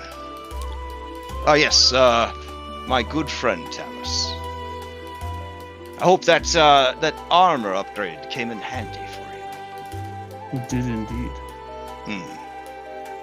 But the Forge Master there. Yes. She's still in a bit of a mood, so I recommend treating her with the utmost respect. Who would she be in a mood to? Just make sure you play nice with the new Forge Mistress. I mean, is she a new one or is she the same one? Same one. Oh. We freed her. Let me see. She works there of her own volition. Oh. She's been down there all that time and not been let out of her furnace till now. Aye, but the tales claim that she slumbers, so I mean it can't be that bad. No, she didn't slumber. You see his monocle pop off his face, and his eyes go wide. He kind of fumbles in the air for the monocle, and then kind of readjusts it. So she's been trapped and awake for 3 or 4 centuries, then?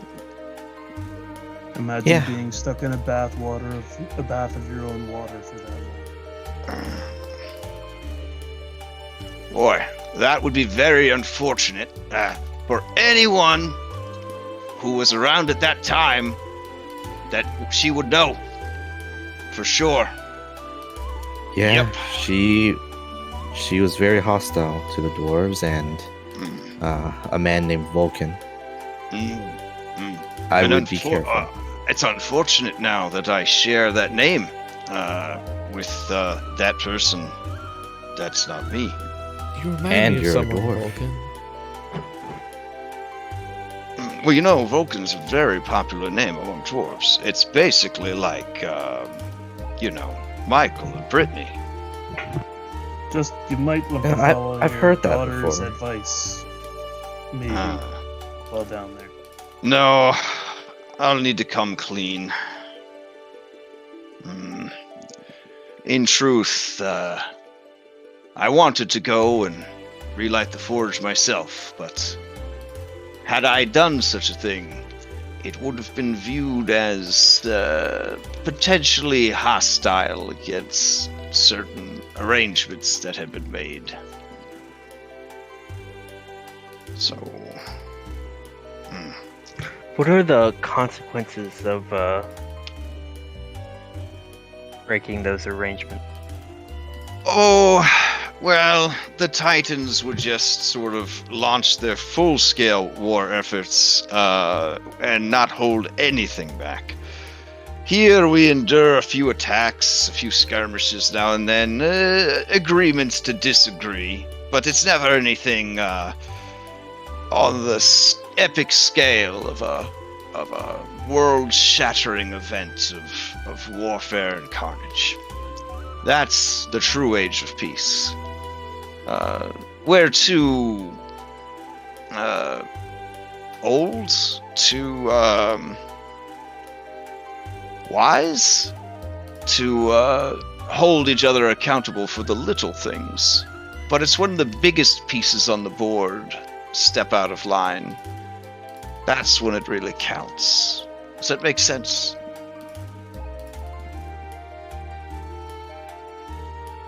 Uh-huh. Speaking of which, I'm very sorry for your loss. So... Alright, well... What's that mean? I'll have this forge up and running in no time. And I will send word to you and yours about crafting you up some goodies for your efforts. Really bolster you for your next up and coming things. Honestly, what could we make pretty easily? Let's see. I'm gonna run a few items past you, and you tell me if these are things you're interested in, and then I'll know what we should be focusing on getting up and running first. Does that sound good to you? Okay. Yeah, sure. Sure. All right. We've got, and he kind of adjusts his monocle, and he takes out some scrolls. Amulets of health. It makes you, Yes. tough. Yeah, that's good. All right. We've got boots of levitation. Yeah. No? Okay. Yeah. Pass, fail? No? All right. Yeah. Pretty useful, yeah. All right. Dragon scale mail. But there are no dragons I don't- left. What? All right. Golden apples. What do is those that? do? Oh, what do golden apples do?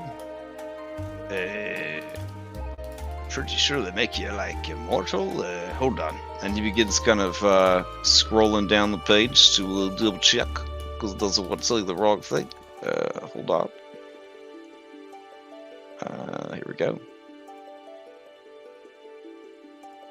Yeah, what does a golden apple do? These wondrous apples are wrought from solid gold. They're so beautiful that they inspire immense greed in anyone who sees them. On a turn, the owner of a golden apple may use an action to throw it, and anyone within 30-foot radius of it must make wisdom saving throws or do anything they can to fight for possession of the apple. They're like greed grenades. Oh god, Mammon. Yeah. Are they That's one pretty awesome. use? No, they are single items that require attunement.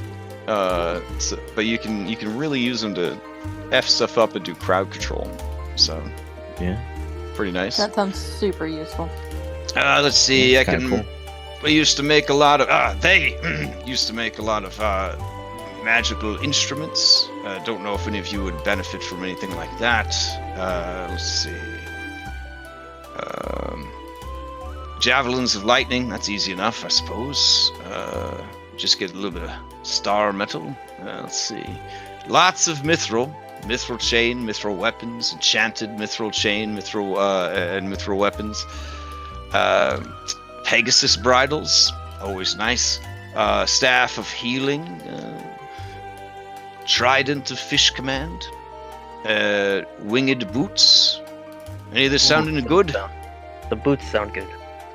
All right. So start thinking about it. Just put a pin in it. To make some winged boots, we will need, and same with the boots of levitation. We'll need the golden fleece from the legendary ram.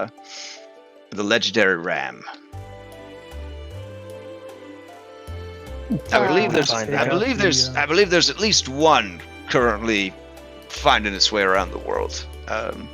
You'd have to follow up. I don't keep track of these sorts of things. So, Could I Our ask second him if beast of legend. he would be able to do something with this manticore tail that we have?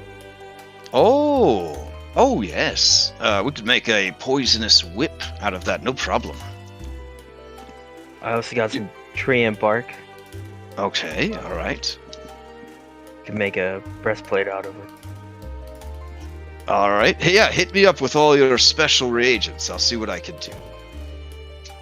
I was We thinking about have trying to 3 take that to the cockatrices. druid, see if they can make that. I'm gonna just start dumping out my bags. Pull out the bag. Okay, yeah, just post it all into treasure so he knows what you're dealing with. All right, fair enough. Oh, some adamantine tridents, javelins. I don't know. Yeah, We have 6 of those. assuming that you guys can get a hold of some Gorgon blood, he could definitely turn those tridents into tridents of Fish Command. Interesting. Yeah. So if we stab Hypatia, we can make a trident of fish. No. No. Hey, No. look, you don't need Use a to stab. Medusa, not a Gorgon. You. Yeah, Gorgon's like the mutated level up version of Just like sirens and harpies. So how do we Yeah. turn her into a gorgon? Just get her super mad. Yeah, you get her super mad, and then she turns enough people to stone. Like she unlocks like Gorgon.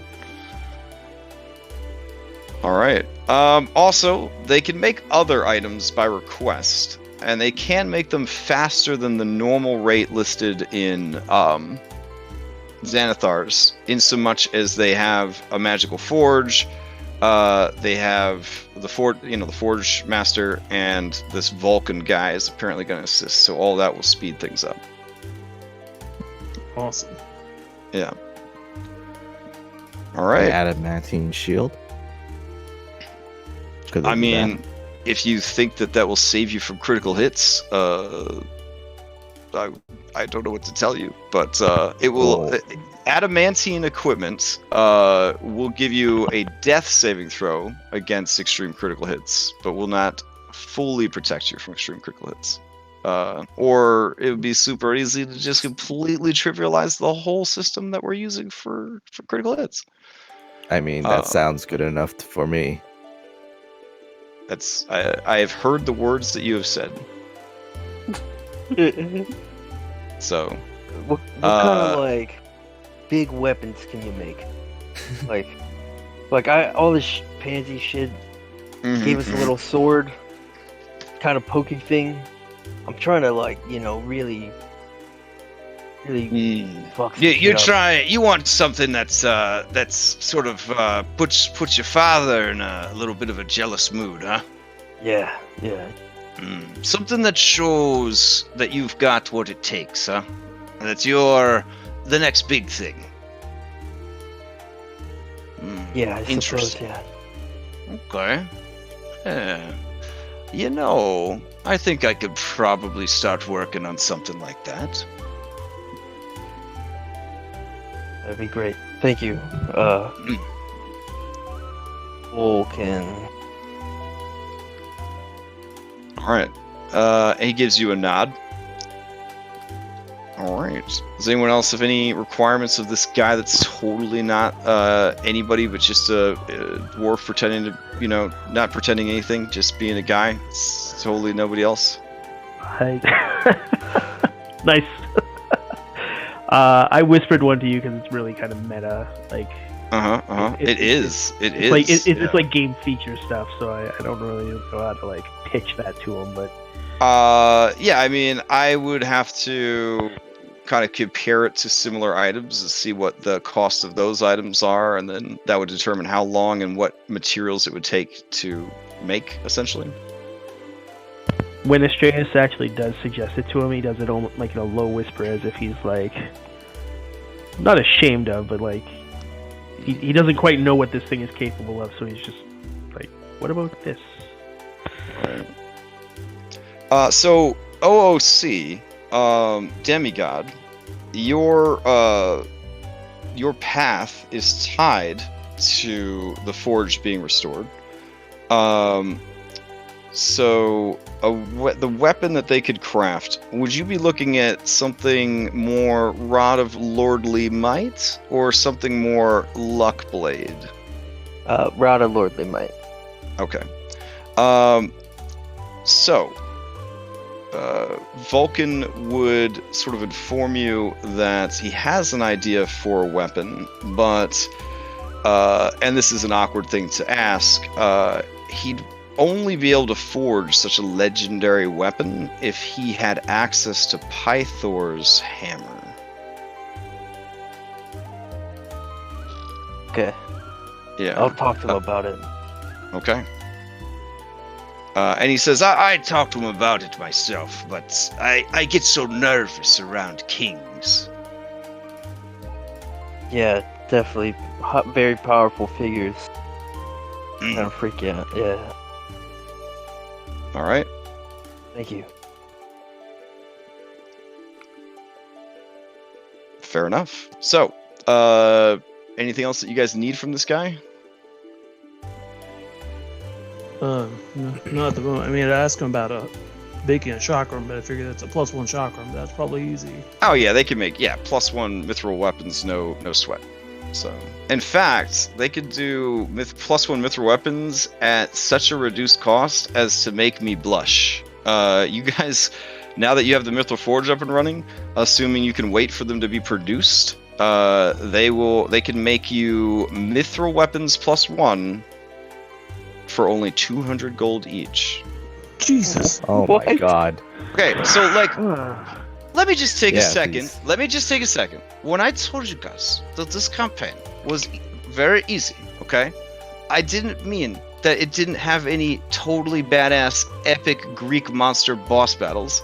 I meant that you guys literally had a god king on your side, a god following you around, propping you up, a fucking magical forge available to you at level 4 with super discounted magical items. I mean, if I compared this to any campaign I've ever run in like 27 years, this is the easiest campaign I've ever seen in the sheer amount of like loot and player resources and player support and player like accolades and special abilities that they pile on you guys. That's the meaning I had with like, it's an easy campaign. So, just, you know, I guess I should have further clarified it, but I was worried that would be spoilers, you know what I mean? So like, trust me, I don't like it's good. There's going to be challenging fights like the Cerberus and Demetria and the King of Slimes, but there's also just going to be like stuff like this where they're just like, oh yeah, you need some magic armor and weapon, there you go. Yeah, it's crazy. It's quite the delightful surprise. Yeah. Like, you don't think you got enough healing? Resource. These jabronis can make staffs of healing. All you have to do is go kill some gorgons and chimeras, and bring them some gorgon and chimera parts. They'll just make you a staff of healing, like no problem. Like it's crazy. Like the stuff that they can pump out of this place. It's almost like it's a legendary forge. It's crazy. So, all right. So, did you have any other business that you wanted to attend to while you were in town? You gotta I mean, check obviously, in you're the gonna game. take some. Yeah, you gotta take some downtime here, obviously. But Vacation. Philippicles needs to talk to Pythor about a hammer, I think.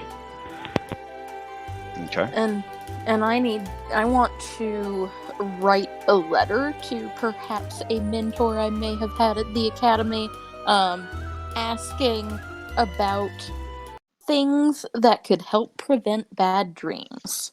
Oh, okay. Fair enough. I have questions of the Dragon Shrine. All right. I will try to knock these out in succession. So, who is going to speak to Pythor? So that I can keep track of those people. All right. Talus would want to go. All right. So Talus and Philippocles, you're going to talk to Pythor? Yep. All right. Unless anyone else wants. Nah. But he's such a great guy. Mm-hmm. Everybody loves Papa Pythor. All right. Yep.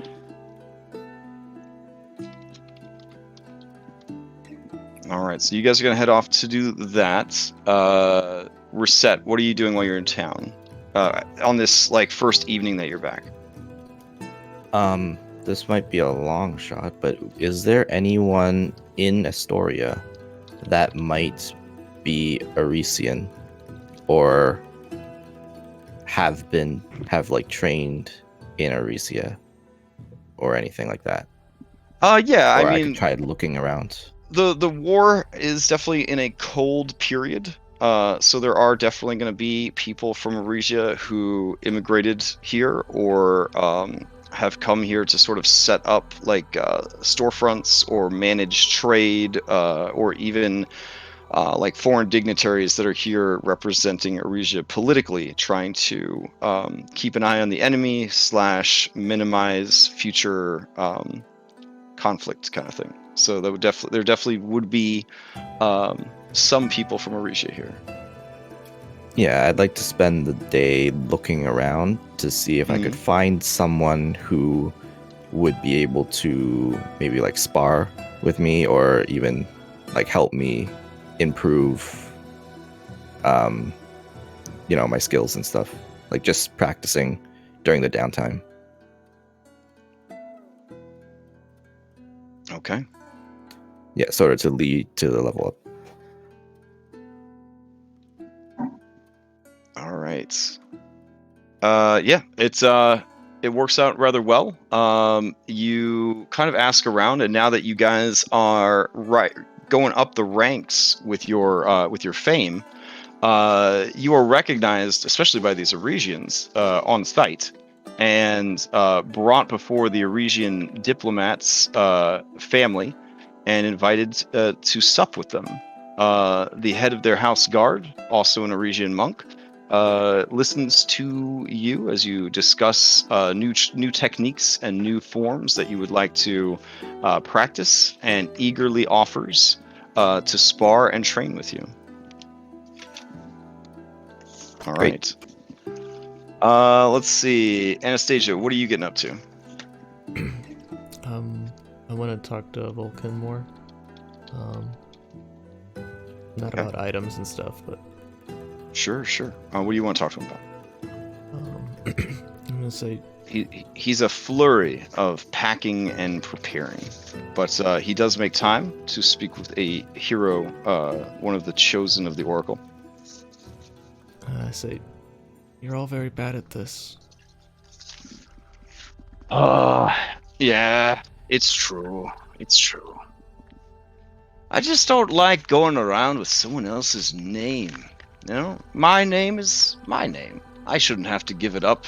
I've already had to give up so much, you know? I understand So that. much.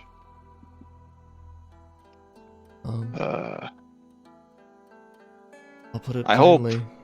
Go ahead. Go ahead. Oh, no, please. Put it plainly. Your daughter made a mistake. I She heard sight did. on spells. Yes, well, she'll be back with us soon enough. Okay. It cost me a pretty penny to fish her soul out of the underworld, but, you know, what are fathers for, after all? So, yeah, the Furies weren't too happy with her, crossing the line, as it were. So,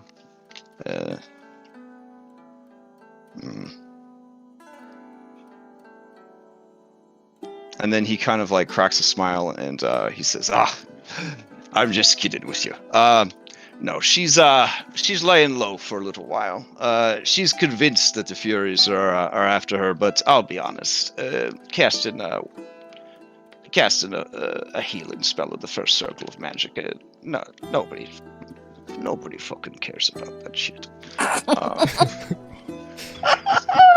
Okay. Yeah. Anastasia But she's pranked me. She's pranked me so many times over the years that when she came running to me for help, I told her, "Oh yes, I saw the Furies. They were asking about you. They're coming for you, girl." So she's laying low. So for now, we'll see how that goes, though. She's not very good at laying low. So, but so blessedly quiet for a while. Nice. So, she's like a daughter that's like 100 daughters at once. So. Well, the world would be a lot less bright without her. Oh, Thank you for that's your true. confidence. It's true. No problem. If you do find her, definitely milk it a bit. You know, really, don't let on. See what you could get away with. It's always nice when you have to take your own medicine. Sort of like I'm gonna have to go take my own medicine when a certain friend of mine sees me still alive and well and wants to take out 300 years of being trapped awake in a bathtub on me. So, I mean, the cauldron was supposed to be like a little demi-plane where she could go and nap, and if she felt like passing the 500 years faster, she could. It was meant to be something nice. I didn't realize that it wasn't working anymore. So, how mad was she? Extremely mad. Oh, so does she still want that portion of power? I mean, it seems like you broke the contract, so technically I don't have to pay it out.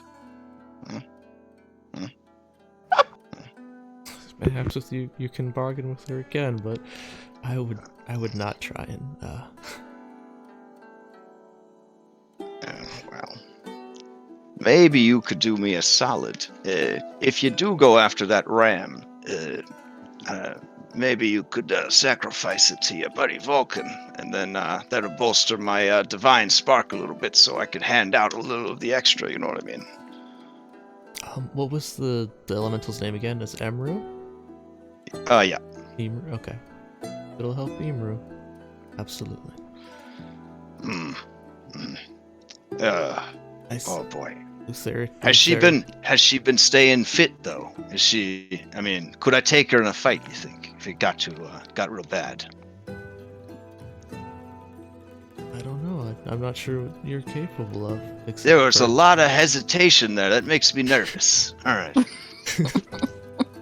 I'll have Theos soften her up first. And you look over at Theos, the tiny stick figure boy.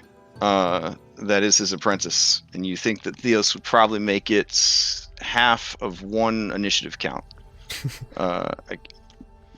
She seemed nice, though. Just get to know her.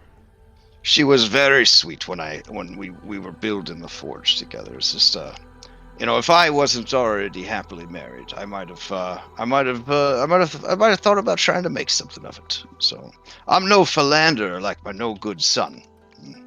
So I understand that a true strength of heart is in monogamy.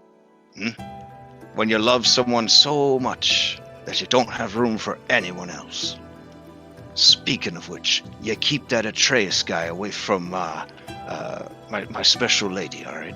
So, I mean, obviously he can't get there because her body don't exist no more. But still, he always made me a little jealous. I'll be honest. So. All right. Very well. Thank you for your time. All right. You Sure. Don't want to keep you waiting. I don't. You're right. All right. Because, I mean, I'm still married, even if my wife doesn't have a physical body anymore. And, I mean, I've outgrown the needs of the flesh, so I won't be tempted by no serpent woman. But, I mean... Can I insight? Is she still... I mean, how fit is she looking? Like, how fit is she? She looks splendid. What about those scales? What are the scales looking like? Pretty shiny? What? Would you say brand new bronze coins, or would you say like sparkling rubies, erotically rising from magma? Oh, she's erotically charged. Oh sure. boy! All right. Theos, get me my chastity belt. And throw away the key. All right, fair enough. It's a weird family, honestly. Okay, so rolling off of that, Pythor is happy I to need see a you. moment. Oh, do you need a moment? Okay. Someone else. All right, rolling off of that, your family's just a mess, dude. I don't know what to tell you. Astreus, you head over to the Dragon Shrine, and your buddy Aesop is there, and he's like, oh, descendant of the Dragon Lord, you've returned. Yes. I need counsel, and I feel that you may be best suited. Oh, he looks around, fearful that Kyra might show up and steal his spotlight, and then says, I am the most qualified. I am the best at doing this. I've no doubt. This is why I came. And Astreus is gonna walk up to the statue of his. Oh, do we want to go over to it? We could go over to it. That's cool. Let's see. Chwabam. Oh, boom. All right. I'll make everyone else wait outside. So. Okay. Oh yeah, the big party. Yeah. All right. He sees you approach the statue that looks remarkably like you. Yeah. Pardon me. So I'll be looking at that statue. Mm-hmm. And I'm going to ask him to detail for me as best he can the manner in which my ancestor actually died. Oh. Well, it was long before the war, and he sought a peaceful negotiation through diplomacy and fellowship with the natives of the land. He felt that if he could turn an enemy into an ally, it would be twice as potent against the Titans than to simply wipe them out. He first set his sights on the Gigans. And Astreus at this point is going to absent-mindedly, in the Gigan language, say something to the effect of, that's how I would have done it. And Aesop seems pretty impressed. Oh, yeah. And he continues in Gigan, and he's just like, and he tried very hard for a very long time, and finally was able to convince their leaders to meet. They swore an oath of hospitality, and supped, and debated, and ultimately, it seemed that diplomacy had won the day and the night. When the meal ended, it seemed as though an alliance had been forged. But strangers to these lands, the Dragonlords did not understand that the oaths were less a system of honor and more a set of tools to be mastered and used like any weapon. And it was this ignorance that cost Astreus here his life. When they left the borders of the Gigans' homeland, the ambush was swift and merciless. He was killed stabbed over and over and over again. It's said that they never retrieved the body from the battlefield.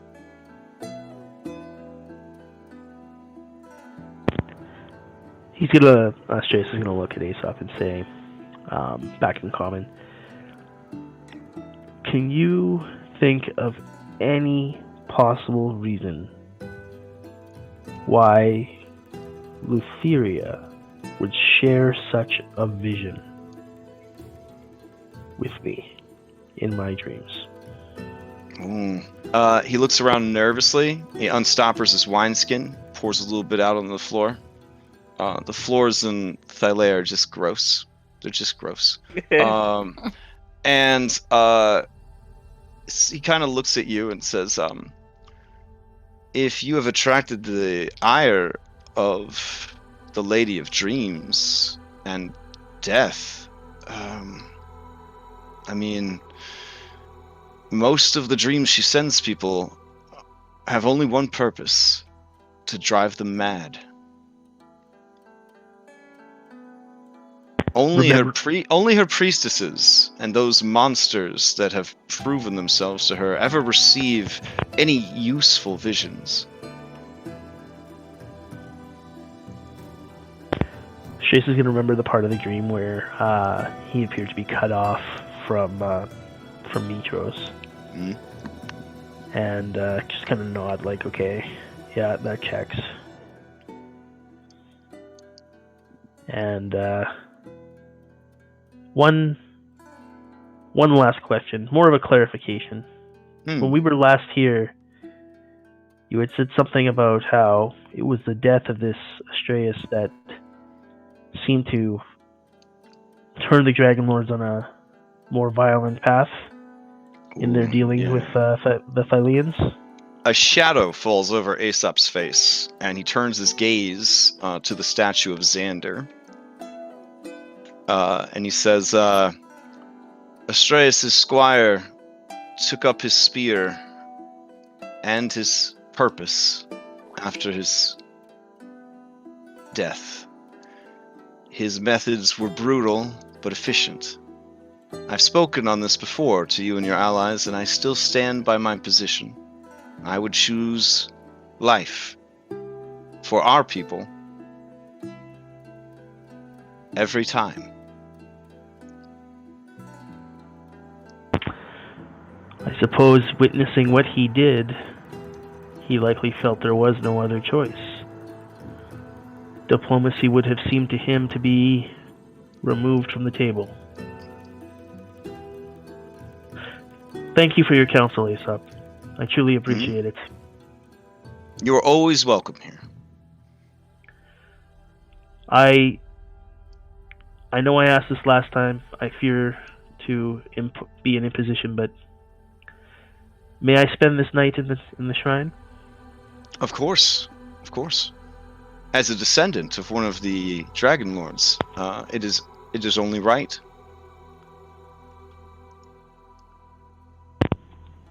And that's pretty much what Astraeus is looking to accomplish as far as specific tasks. Other than that, it would be, I guess, refreshing himself on like the publicly known tales of the Dragonlords and just trying to reconcile what we've learned as a group with what the stories say, and trying to piece together any of the divergent pieces. Yeah.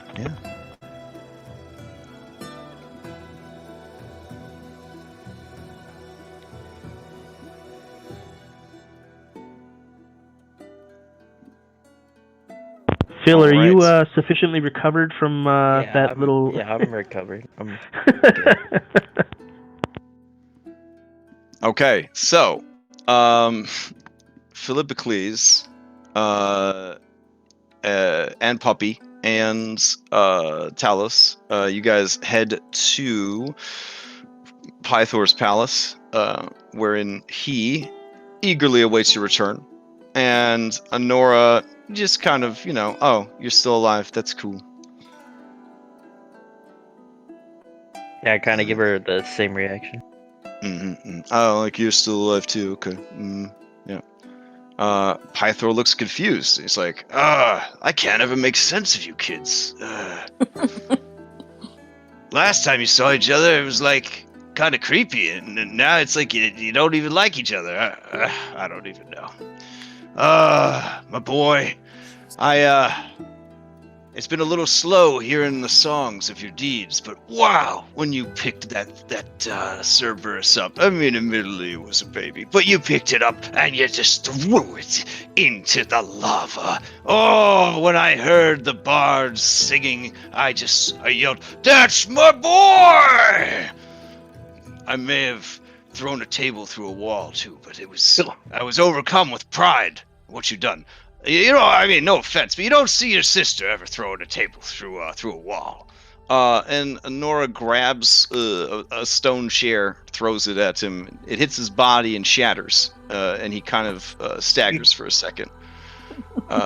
See, just a chair. She can't even handle a table.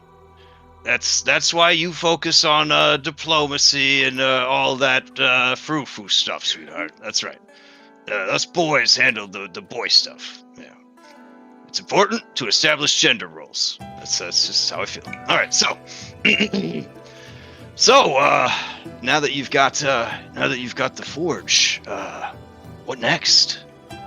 I believe we're going to some crypt after this.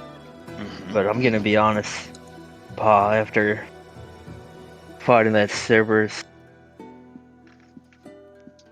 most of us, we wouldn't have made it. We were very lucky. Yeah. It's a shame about Kai. Yeah, I worry about her every moment. Yeah, my dad told me the news. She was killed by the Furies. She was? What? That's awful. Yeah, he just starts weeping, and he just pulls you to him, and you just feel your bones breaking a little bit as he just holds you. He just sobs. Yeah, I'm just sobbing with him.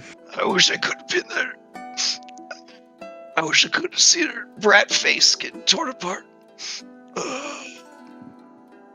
She saved my life. She saved us all. Well, she wasn't supposed to. You guys were supposed to be, doing this yourself. I mean, if I couldn't go, she shouldn't be allowed to go. That's how I feel about it. So. Yeah. Well, I was actually thinking of a way you could help. I was speaking to Grandpa, who clearly doesn't want anyone to know who he is. Unlike you. Did you figure it? You figured it out then? It was pretty obvious. What part was obvious? The fact that he looked like himself, or that he had the same name? There's actually that he just kept saying, well, talking like he was there 500 years ago, but then he was like, oh, well, I wasn't there. Yeah, he just kept tripping on us. Yeah, well, not everyone's as subtle as your old man. Yeah, exactly. Well, he said he could actually make me a tremendous weapon to aid us, but that he would need your hammer. Oh! He kind of slaps himself in the face, and you see Kyros kind of run into the room hearing the slap, and he's like, No, I don't have any treats for you. I was slapping my head. What do you... All right, I do have treats. And he reaches into his toga, and he just, he takes out fucking, like, chicken leg, and he just hands it to to Kyros. Kyros takes it greedily and runs off with it. All right. Man, I'm not very good at being sneaky, so and besides, I think your sister's mad enough. She'll just rat me out. I meant to give this to you before you left for the forge. Whoops. Anyways, I'll be right back. And so he leaves the room. And the forge. So your sister just kind of stares at you hungrily. I mean, because she smells chicken. That's why. And she looks over at you, Talus, and says, so I heard you chopped off more heads. That's pretty cool. Getting It pretty... seems to be what I'm good at. Signature move. It's pretty cool. It's a way cooler signature move than picking stuff up, you know? I'm just saying, if if there was all, if you could only have one signature move, I feel like chopping things heads off is a little bit cooler than just picking things up. Well, Just you saying. should have seen it, Honora. Oh, really? This thing was I should have. pretty big. Yeah, you should have. Okay. But I guess you're doing diplomat stuff now. Well, Cool, I guess. someone has to. Look. Dad is kind of an idiot. So, somebody needs to, step up and keep this place from running into the ground, especially if we're going to be going to war soon. And I mean, if you guys were able to defy the Titans and the Fates, save my life was forfeit, So I'm gonna do everything I can to make the rest of my life really matter. So thanks. Good to hear. All right, I found it. It was with my croquet set. Oh. All right. He comes into the room with just this dope ass hammer. The community, there was no art provided for this. The community was kind of undecided on what badass hammer art should be provided. So if anyone in this group has a good suggestion on completely badass hammer art, please submit it so that we could use it, because it's basically just described as golden, bronze, and just badass. It's just a big badass hammer. And I have the stats for it too. Hold on just a sec. Pythor's hammer. Yeah, this probably would have made things a lot better in the Mithril Mines. Whoops. Alright. Let's see. There we go. Alright. So Pythor's hammer is a legendary weapon. It requires attunement. It is a +1 to attack and damage rolls, and once per day you can instantly summon the hammer to your hand from any distance, just like Thor. And it teleports directly to your grasp, not like Thor. The hammer's main purpose is to forge magical weapons and armor, and if used in such a fashion, the creation time is halved. All right, good stuff. Uploaded some hammers to the resource section. All right, so unfortunately, it does burn an attunement slot, and only have a +1 to hit and damage. So despite being legendary, its legendary purpose is not for smashing so much as creation. If you are willing to hand this over to your grandpa, it will greatly increase the power of, or not the power, but the efficiency of the Mithril Forge. But it's so cool. Yeah. I mean, it is super cool. You could do yeah. You could attune to it, let him use it, and then when you need it, you just summon it while he's working on something. But he can use it to make you a rod of lordly might. So Yeah, that'd be pretty nice. yeah. Yeah, you could call it Philippocles' hammer. Ooh, that's a good name. Yeah. You gonna tell your daddy that you're gonna try and forge his weapon, or does he already know that? Like he's gonna use it to make or he's gonna make it out of Yeah, the hammer. I was told to retrieve the hammer for him. Yeah, I could really use this thing. It's pretty cool, Pa. I felt so bad too, cause when I heard the song about you picking up the centaur, well, it was still on the spit, which is just so messed up. And then not you picking it up, but the spit right up its butthole while it was still alive. It was horrendous. Yeah, and then when you picked up the whole Cerberus and you threw it into the lava, oh, it's so cool. And all I could think was and then he probably hit it a couple times with the hammer I gave him. And then I remembered, I didn't give you the damn hammer. Good. That's fine. I didn't want to ask you this. Oh, I feel like I should make it up to you. Here. You know what? Here, and he just takes his fucking shoes off, his sandals, and he just gives them to you. You could take my flying sandals. Here you go. You could have these. Oh wow. Yeah. Really? There you go. Yeah, I feel really bad about forgetting, and I mean, if my boy had not survived the fight, and I knew that I hadn't given him the hammer to use, I don't know. I don't know if I could have kept going.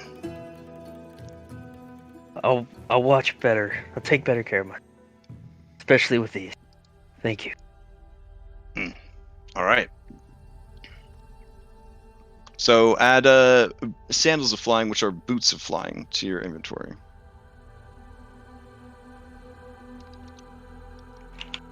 You getting all the loots tonight, man.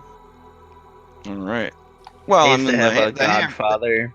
the hammer, kind of needs to go to Grandpa, so Grandpa could reopen the forge properly. But, Oh yeah, no, it's all justified stuff. I'm not saying. oh yeah, but yeah, it bad loots thing. like It's awesome. loots like crazy. Loots like crazy. All right. So, yeah. Oh, geez, look at this handsome man. Wow.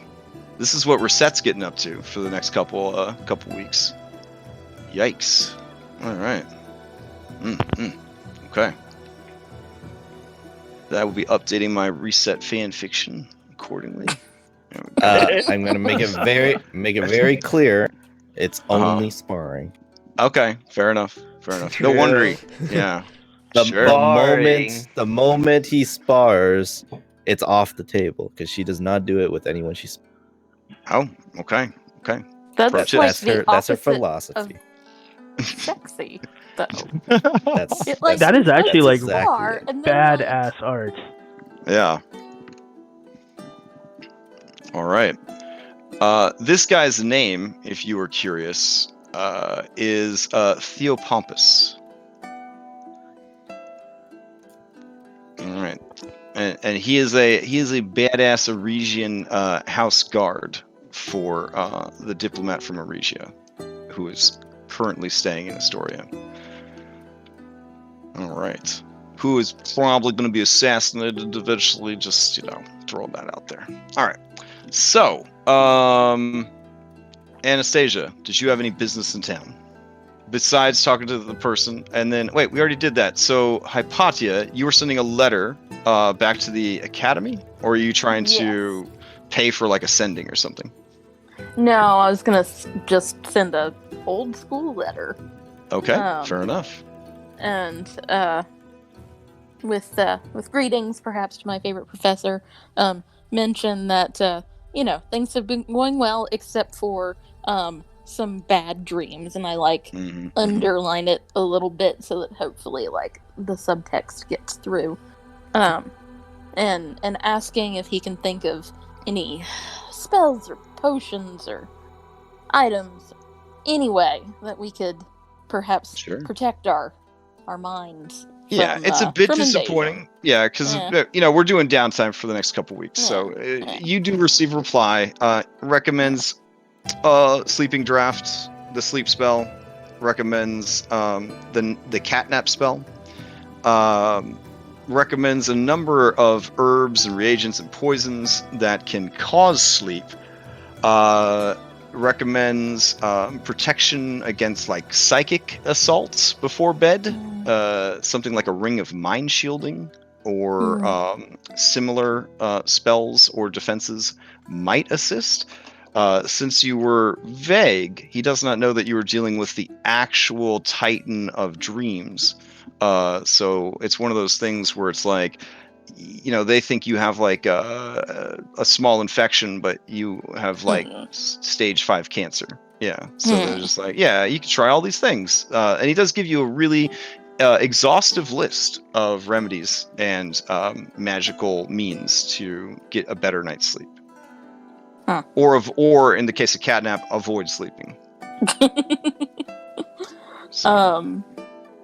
I would be a little harumphy about it, but I would also go to our friends with the herb store and sure. See if I can get ingredients to brew some hefty sleeping drafts for whenever we finish the next challenge, because I feel like we'll have a spate of bad dreams then too. Yeah,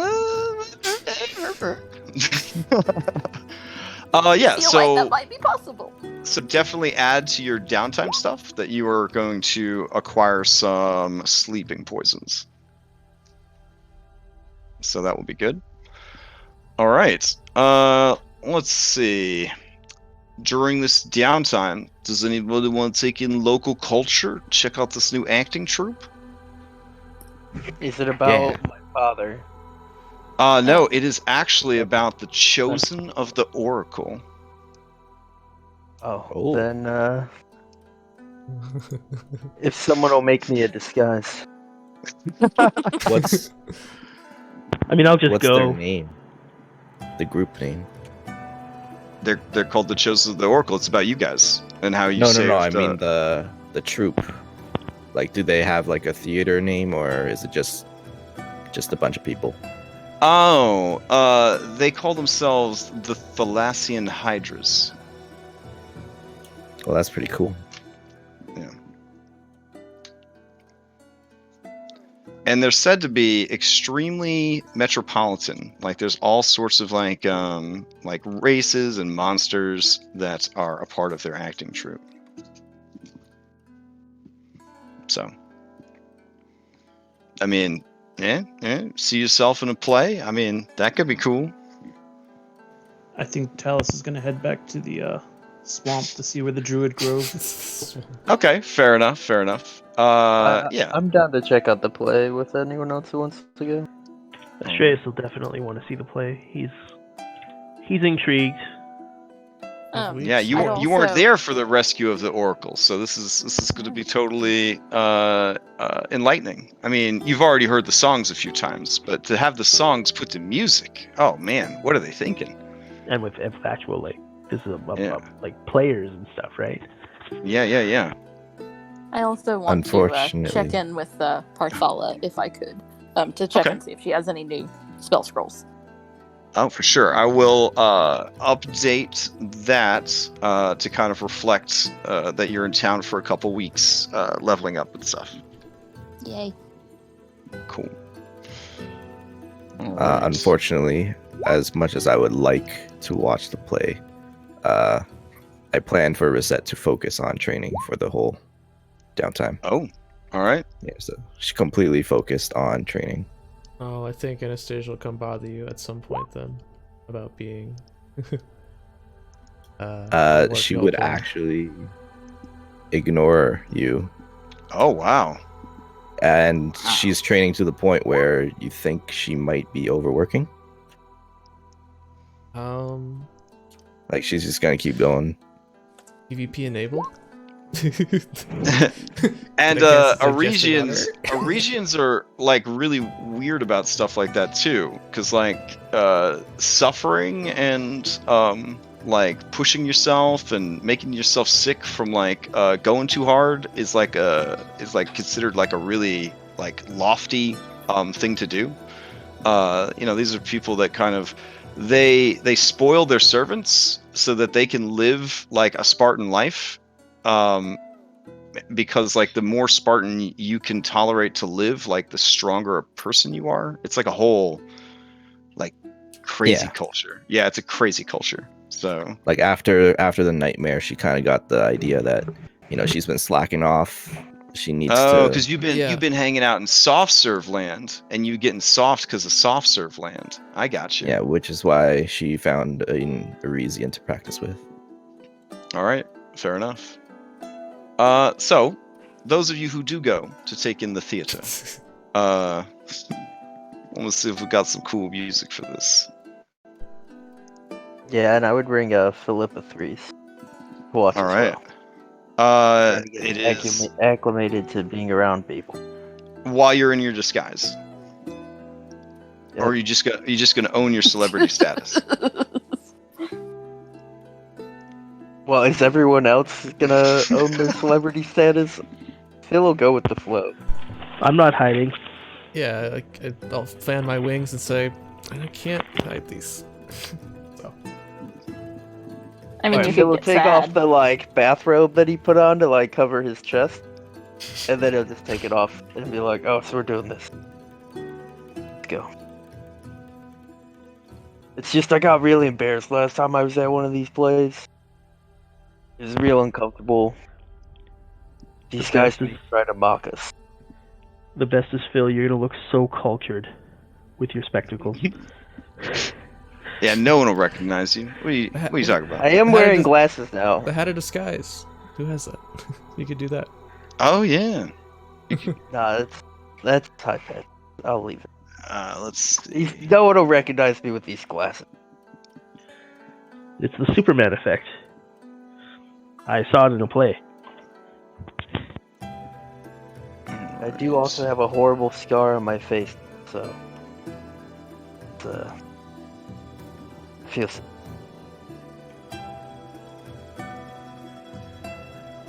All right, cool. So you guys head on over, trying to find some derpy music to put on, but my 1 hour of sleep is finally taking its toll on my brain, I think. Secret of Mana Dwarf Village. Oh, okay. That's a little too derpy. Dwarf Village. All right. How long is this track? It's gonna drive us crazy after a little while. That's only 3 minutes. Oh man. It's definitely a, if it's turned down in the background. Oh, here you go. Bad.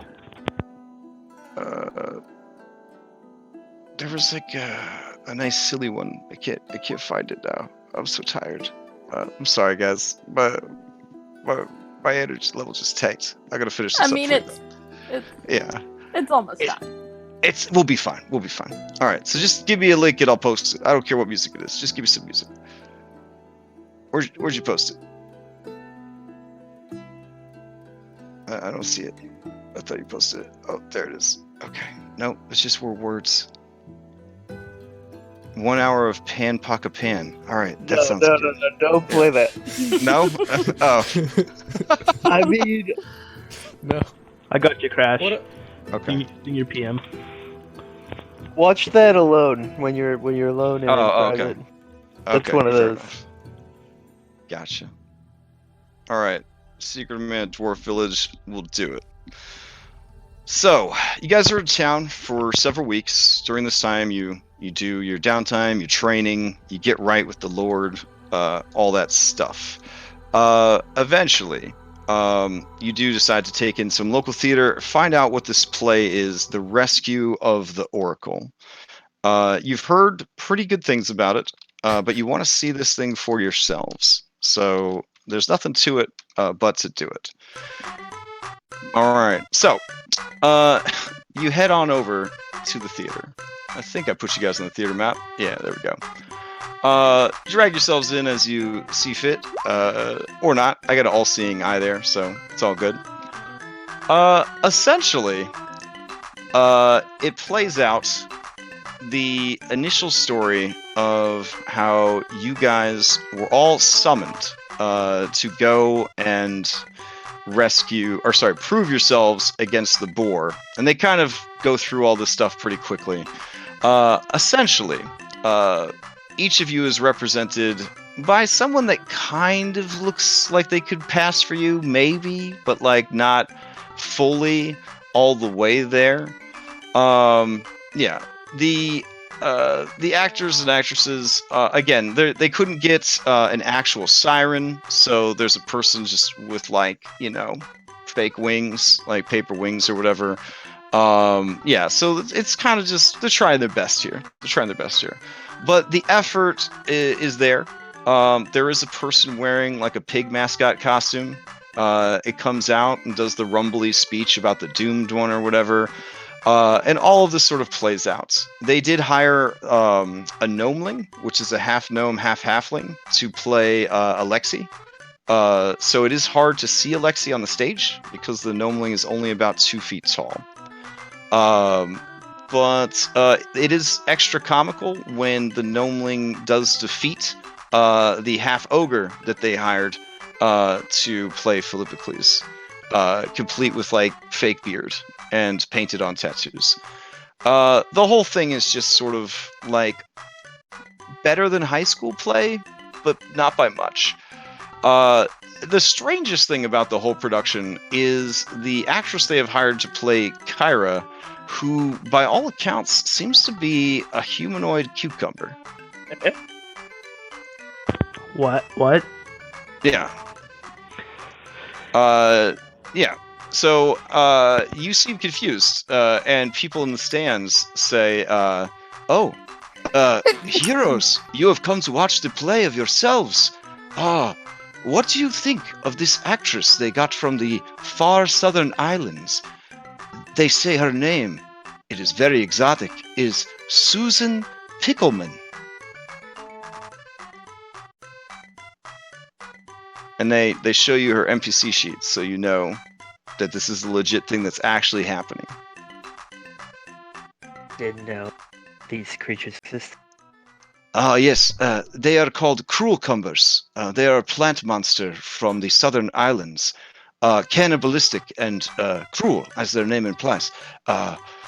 This one is apparently very sweet, though, and has she is rumored to tell a bad joke that she is a sweet dill, which I think she thinks it's very funny, but no one really laughs at any of the jokes she tells. Anyways, I'll stop talking so you can enjoy the show. Yeah, and so the story plays on. There's a comical scene where the Eregian monk gets stuck in Philippocles' butt, and he starts running around the stage, dragging her behind him. It looks like it's probably pretty painful. You hope that it's special effects based, because that foot was really, really in there. You know what I'm saying? But, like, actors, they'll do whatever it takes. You know what I'm saying? They'll do whatever it takes. During that scene, Astraeus is definitely going to turn back, because he's sitting up front, because, like, you know, I'm here to learn. Mm-hmm, But at that, I will definitely turn around and look at Philippocles and raise an eyebrow. It wasn't his fault that he got big. So it happened. Yeah. So all of this continues to play out, and eventually there's like a mimic door and all the cool stuff. They do a pretty good job of simulating the special effects of like the geyser launching Talus into the air. Just, you know, all the cool stuff is there. There was like the sad death scene of Anastasia to the Manticore. Susan Pickleman, she put it all out there on the line, just weeping openly, tearing at her wig and necklace thing, just sobbing uncontrollable amounts of dill all over the actress playing Anastasia. She took it a little too far and accidentally ripped off one of Anastasia's wings, and then sort of embarrassed, like, tried to put it back on. The crowd chuckled quite a bit, but the emotion was there. Some of you feel like maybe Susan Pickleman is such a good actress that she was there when it fucking happened. That's how good her acting is. Yeah. Anyways, the only mention of Astraeus is apparently when they're down in the Oracle's bedchambers. There is a comical scene where the heroes are attacked by a pair of men's boxers that come to life, and they start like strangling tiny Alexei as they sort of wrap around and start choking the life out of him. Yeah, it was a whole thing. You're pretty sure that's how it happened. It might have been a carpet. We're not sure. It's funnier, though, that it's a pair of boxers. The scene with the hag is particularly interesting. The bag that you carry, Philippocles, begins to rustle, and Helica kind of, like, nudges her way out, and she says, Is that supposed to be me? Yeah, I think so. Muscles. Look at who they got to play me. That's ridiculous. Yours is at least close, but look at mine. I'm hideous. Yeah, you're and definitely way more beautiful than that in person. Thank you. Before that snake woman caved in my beautiful head. I mean, I would have done the same. People turn and start to shush you till they see who you guys are, and then they just slowly turn. Yeah, they just slowly turn back around. When all is said and done, the assembled stage comes out, or cast comes out on stage, and they bow to applause and adulation. Drachme is thrown up onto the stage along with flowers and meat pies. The actors, all starving because that's how actors do, race around to pick up the offerings. So, all right. And yeah, it wasn't anything too embarrassing. And so ends your experience at the theater. All told, not bad. Not bad. Not the greatest, but not bad. All right. Does anybody have anything else they'd like to do at the theater? Yeah, I'd kind of like to just jump down and like walk back and just go talk to the actors myself. Oh, sure. Yeah. So you probably just want to talk to the guy playing Philippocles? Is that? The dill pickle? Oh no, the half ogre. There you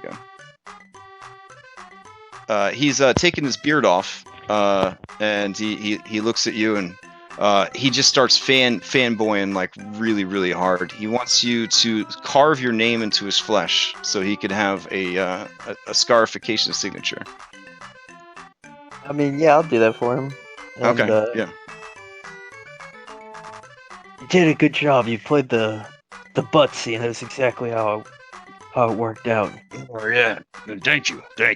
Butthole hurt afterwards, but that's because all squeezing to hold foot in while running around. So not It was easy. hilarious. It was Thank hilarious. How long has that pickle been traveling with you guys? Oh, Susan.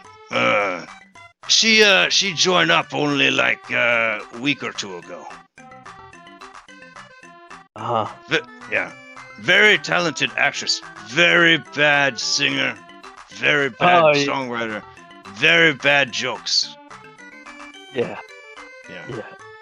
Sometimes a little racist. Oh, yep, that's right. Can I meet her? Yeah, sure. Anything for you, Phil. I can call you Phil?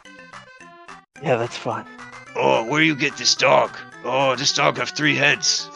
Oh, this is amazing. This is the best day of my life. Oh, thank you. Yeah, and his back just covered in blood from you carving your name into it. He's going to lead you over to Susan Pickleman, who is in the middle of signing autographs for all the people who are surrounding her. Okay, Astreas, it looks like you're one of those people getting an autograph. Is that what's going on? Yeah, I'm actually going to tell her I thought she did a really good job, and I would wonder if she'd be willing to do me a small favor. Being that she's portraying Kyra and everything. Yeah. Would you do me the honor of racing me to the end of the stage? She says, "Oh, why I do declare, as a cucumber, I only have a base speed of 15. There's no way I could beat you, you brave man." That's. I mean, it's fine. It's just I just want to be able to say that I raced Kyra and won. Just even if it is just Sure. That's fine. I mean, I'm not Kyra, but sure, if that makes you feel better. But you captured her essence in that play. Well, I am no stranger to loss. The Cruelcumber Island is a savage place. It's filled with picklesauruses. I don't know what any of that meant. But I will race you. Sure. All right. Yeah, can we have someone officiate this race? Yeah, I'll do it for you, Auntie. Oh, so I'm not an ant, I'm a cucumber.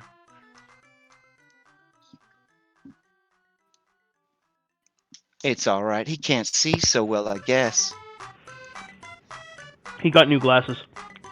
Oh, I didn't know he even had glasses, because I don't know who it is. Yep. Alright, oh yeah, I help you. Yeah, ready? You ready, Phil? I could call you that. Yeah, alright. All right. You see Susan Pickleman tie up the laces on her very strange sandals. Does some fucking stretches. All right. Yeah, I'll just kind of fly into the air Mm-hmm. with my sandals, and I'll just drop a piece of cloth on the ground, and as soon as it's ground, then All right. it's supposed to run.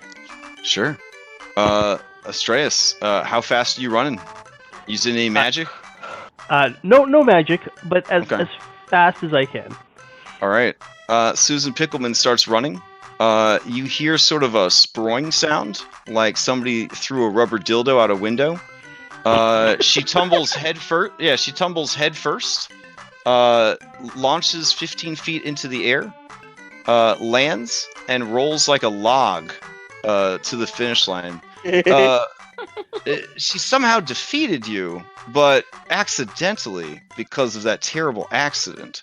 She lays prone on the ground and says, "Ow! All of my pickle parts are broken. I was will, gonna of course, say bones, but I don't have none on account of me being a cucumber." I will help her up, and I will. Oh, thank you. I guess you beat me. Oh well. Actually, you passed the finish line first. What? How could it that was- have happened? I don't know, but you know what?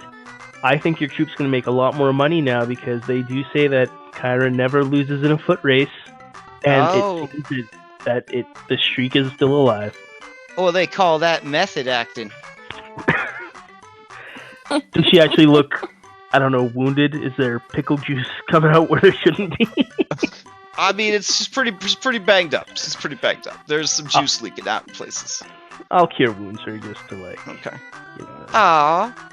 Now, which one are you? Are you little Alexi, or are you the one they call Lil Phil? No, Lil Phil's over there, and I'm going to point to Philippocles. Ah. I just recently started traveling with them. I am called Astreus.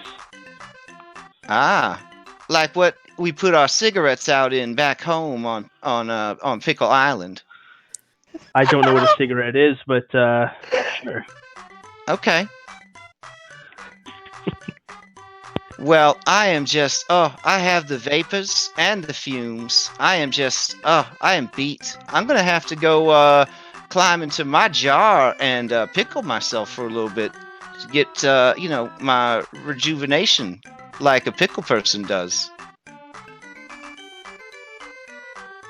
Out of character, it is taking all of my willpower not to say hi to Rick for me in that moment. But And she begins to head backstage into the backstage cave area. All right, and he says, Yeah, Phil, she weird. Hey, you want to come to actor's party tonight? You could be my +1. Yeah. I'm always down for an act orgy. Oh, it's one of your signature lines. Oh, this is the best day of my life. Oh man. I pick him up. I pick him up, and I he just picking kick me up. him in the back. I weigh 1,800 pounds, everyone. He picking me up. Look at this. and he just faints. He just faints. I'm gonna go party, guys. All right. I just threw something in chat there, though, right before you leave, Phil. That's Yeah, I think so too. It's good to know. All right. Yeah, at the party, there is an awkward moment where somebody suggests to Susan Pickleman that she try to flirt with Philippocles, the famous adventurer and hero of the Oracle that's there, and she just starts throwing up like seeds and brine like everywhere, just, and has to excuse herself for a little bit. This music, by the way, suddenly is so soothing. Yeah. Set the tone so well. And you have a great time. Obviously, being a B+ list famous person at an actors party, it's nice. It's a good time. It's a good time. On that note, we are at time. Homework assignments. We're gonna have 2 weeks of downtime. If you would like 3 weeks, we can also do that. You guys are gonna level up to level 4. You're gonna explain the RP behind your level up, like what you did during that time. Based on your character, it could be as simple as I had Centaurges, Dwarves, and Actorges for 2.5 weeks. To I went to the Druid Grove, sacrificed a part of my own body and grew a new limb that was blessed by the old wood. Like there's no mechanics to it. Just something cool and flavorful that you would do to sort of explain leveling up. Also, put in any requests for downtime creation stuff. So the forge is up and running and operational. That being said, the one balancing factor is the real good stuff. That is to say, anything that is not a basic +1 magic armor or weapon has to use the special anvil. Only one item can be used on the special anvil at a time. So if you guys kind of come up with a hit list of items that you're going to try to have created, that would be a thing. Now, the Rod of Lordly Might, they can, believe it or not, have that shit ready to go before you leave for Telemach. Oh wow. Yeah, but that would have to be what they work on though. Yeah, I mean, if everyone else is fine with that. But while they would be work on very that, exciting. they can also work on +1 weapons and armor. So just keep that in mind. I did want to ask the group, would it be okay if I took the ironwood with me to the Druid Grove? Because that I think has to be done with shaped they wood, would not love metal. that. Yeah, they would go over really well with them. Oh, you want the treant bark that I have, or Yeah, it can make iron. It can be shaped into ironwood armor. yeah, you can have that. It's not actually metal, so I don't think it can be worked with the forge. Yeah, that would actually go over much better with the druids. So. Yeah, I'll take it off my character sheet, and you can have it. Cool. And Alright. said the Manticore whip doesn't really fit my fighting style, so it's a good whip to have if somebody wants a little ranged X weapon. All right. Cool. Whew. All right. I appreciate you guys' patience with me tonight. I hope I did all right on 1 hour sleep. But congratulations on completing your second labor, unveiling yet another of the 5 gods, activating the Mithril Forge, successfully negotiating a peaceable arrangement with the Forge Master Spirit. I mean, just knocking that shit out tonight. So, well done. A lot of progress. So, I will assume that next time we head out for the 3rd labor, or do you guys want to do some stuff that's more focused on Astoria? I mean, there's the option of some side quests, right? There's the Ram of Legend. Yeah. I guess we'll talk about that over the week. Okay. All right. Cool. All right. In that case, everybody stay safe and healthy, and get sleep. And I don't think. Oh yeah, I have announcements. Game 3 of Acquisitions Incorporated is tomorrow. So far, so good. And then this Friday. I want to say it's this Friday. The build contest ends. I'm not saying it's gonna have the best prizes so far, but it's gonna have the best prizes so far. So, it's a damn shame that only 2 people have entered. I'm just saying, like, it should probably have the most entries of any contest. It's so niche. It's so. Speaking of which, any votes would be greatly appreciated. Yo, Just like, are you allowed to whip votes? I mean, it has kind of turned into a classic American election lately over there. I don't That know. last I one, think like, we had to campaign hard to get people to vote. Yeah, I think there was actually campaign funds diverted to charitable organizations last time. Like, that's how American the election process got. So, What? yeah. Yeah, it was bad. Short of like a big corporate sponsor, yeah, it was getting pretty bad over there. I don't know.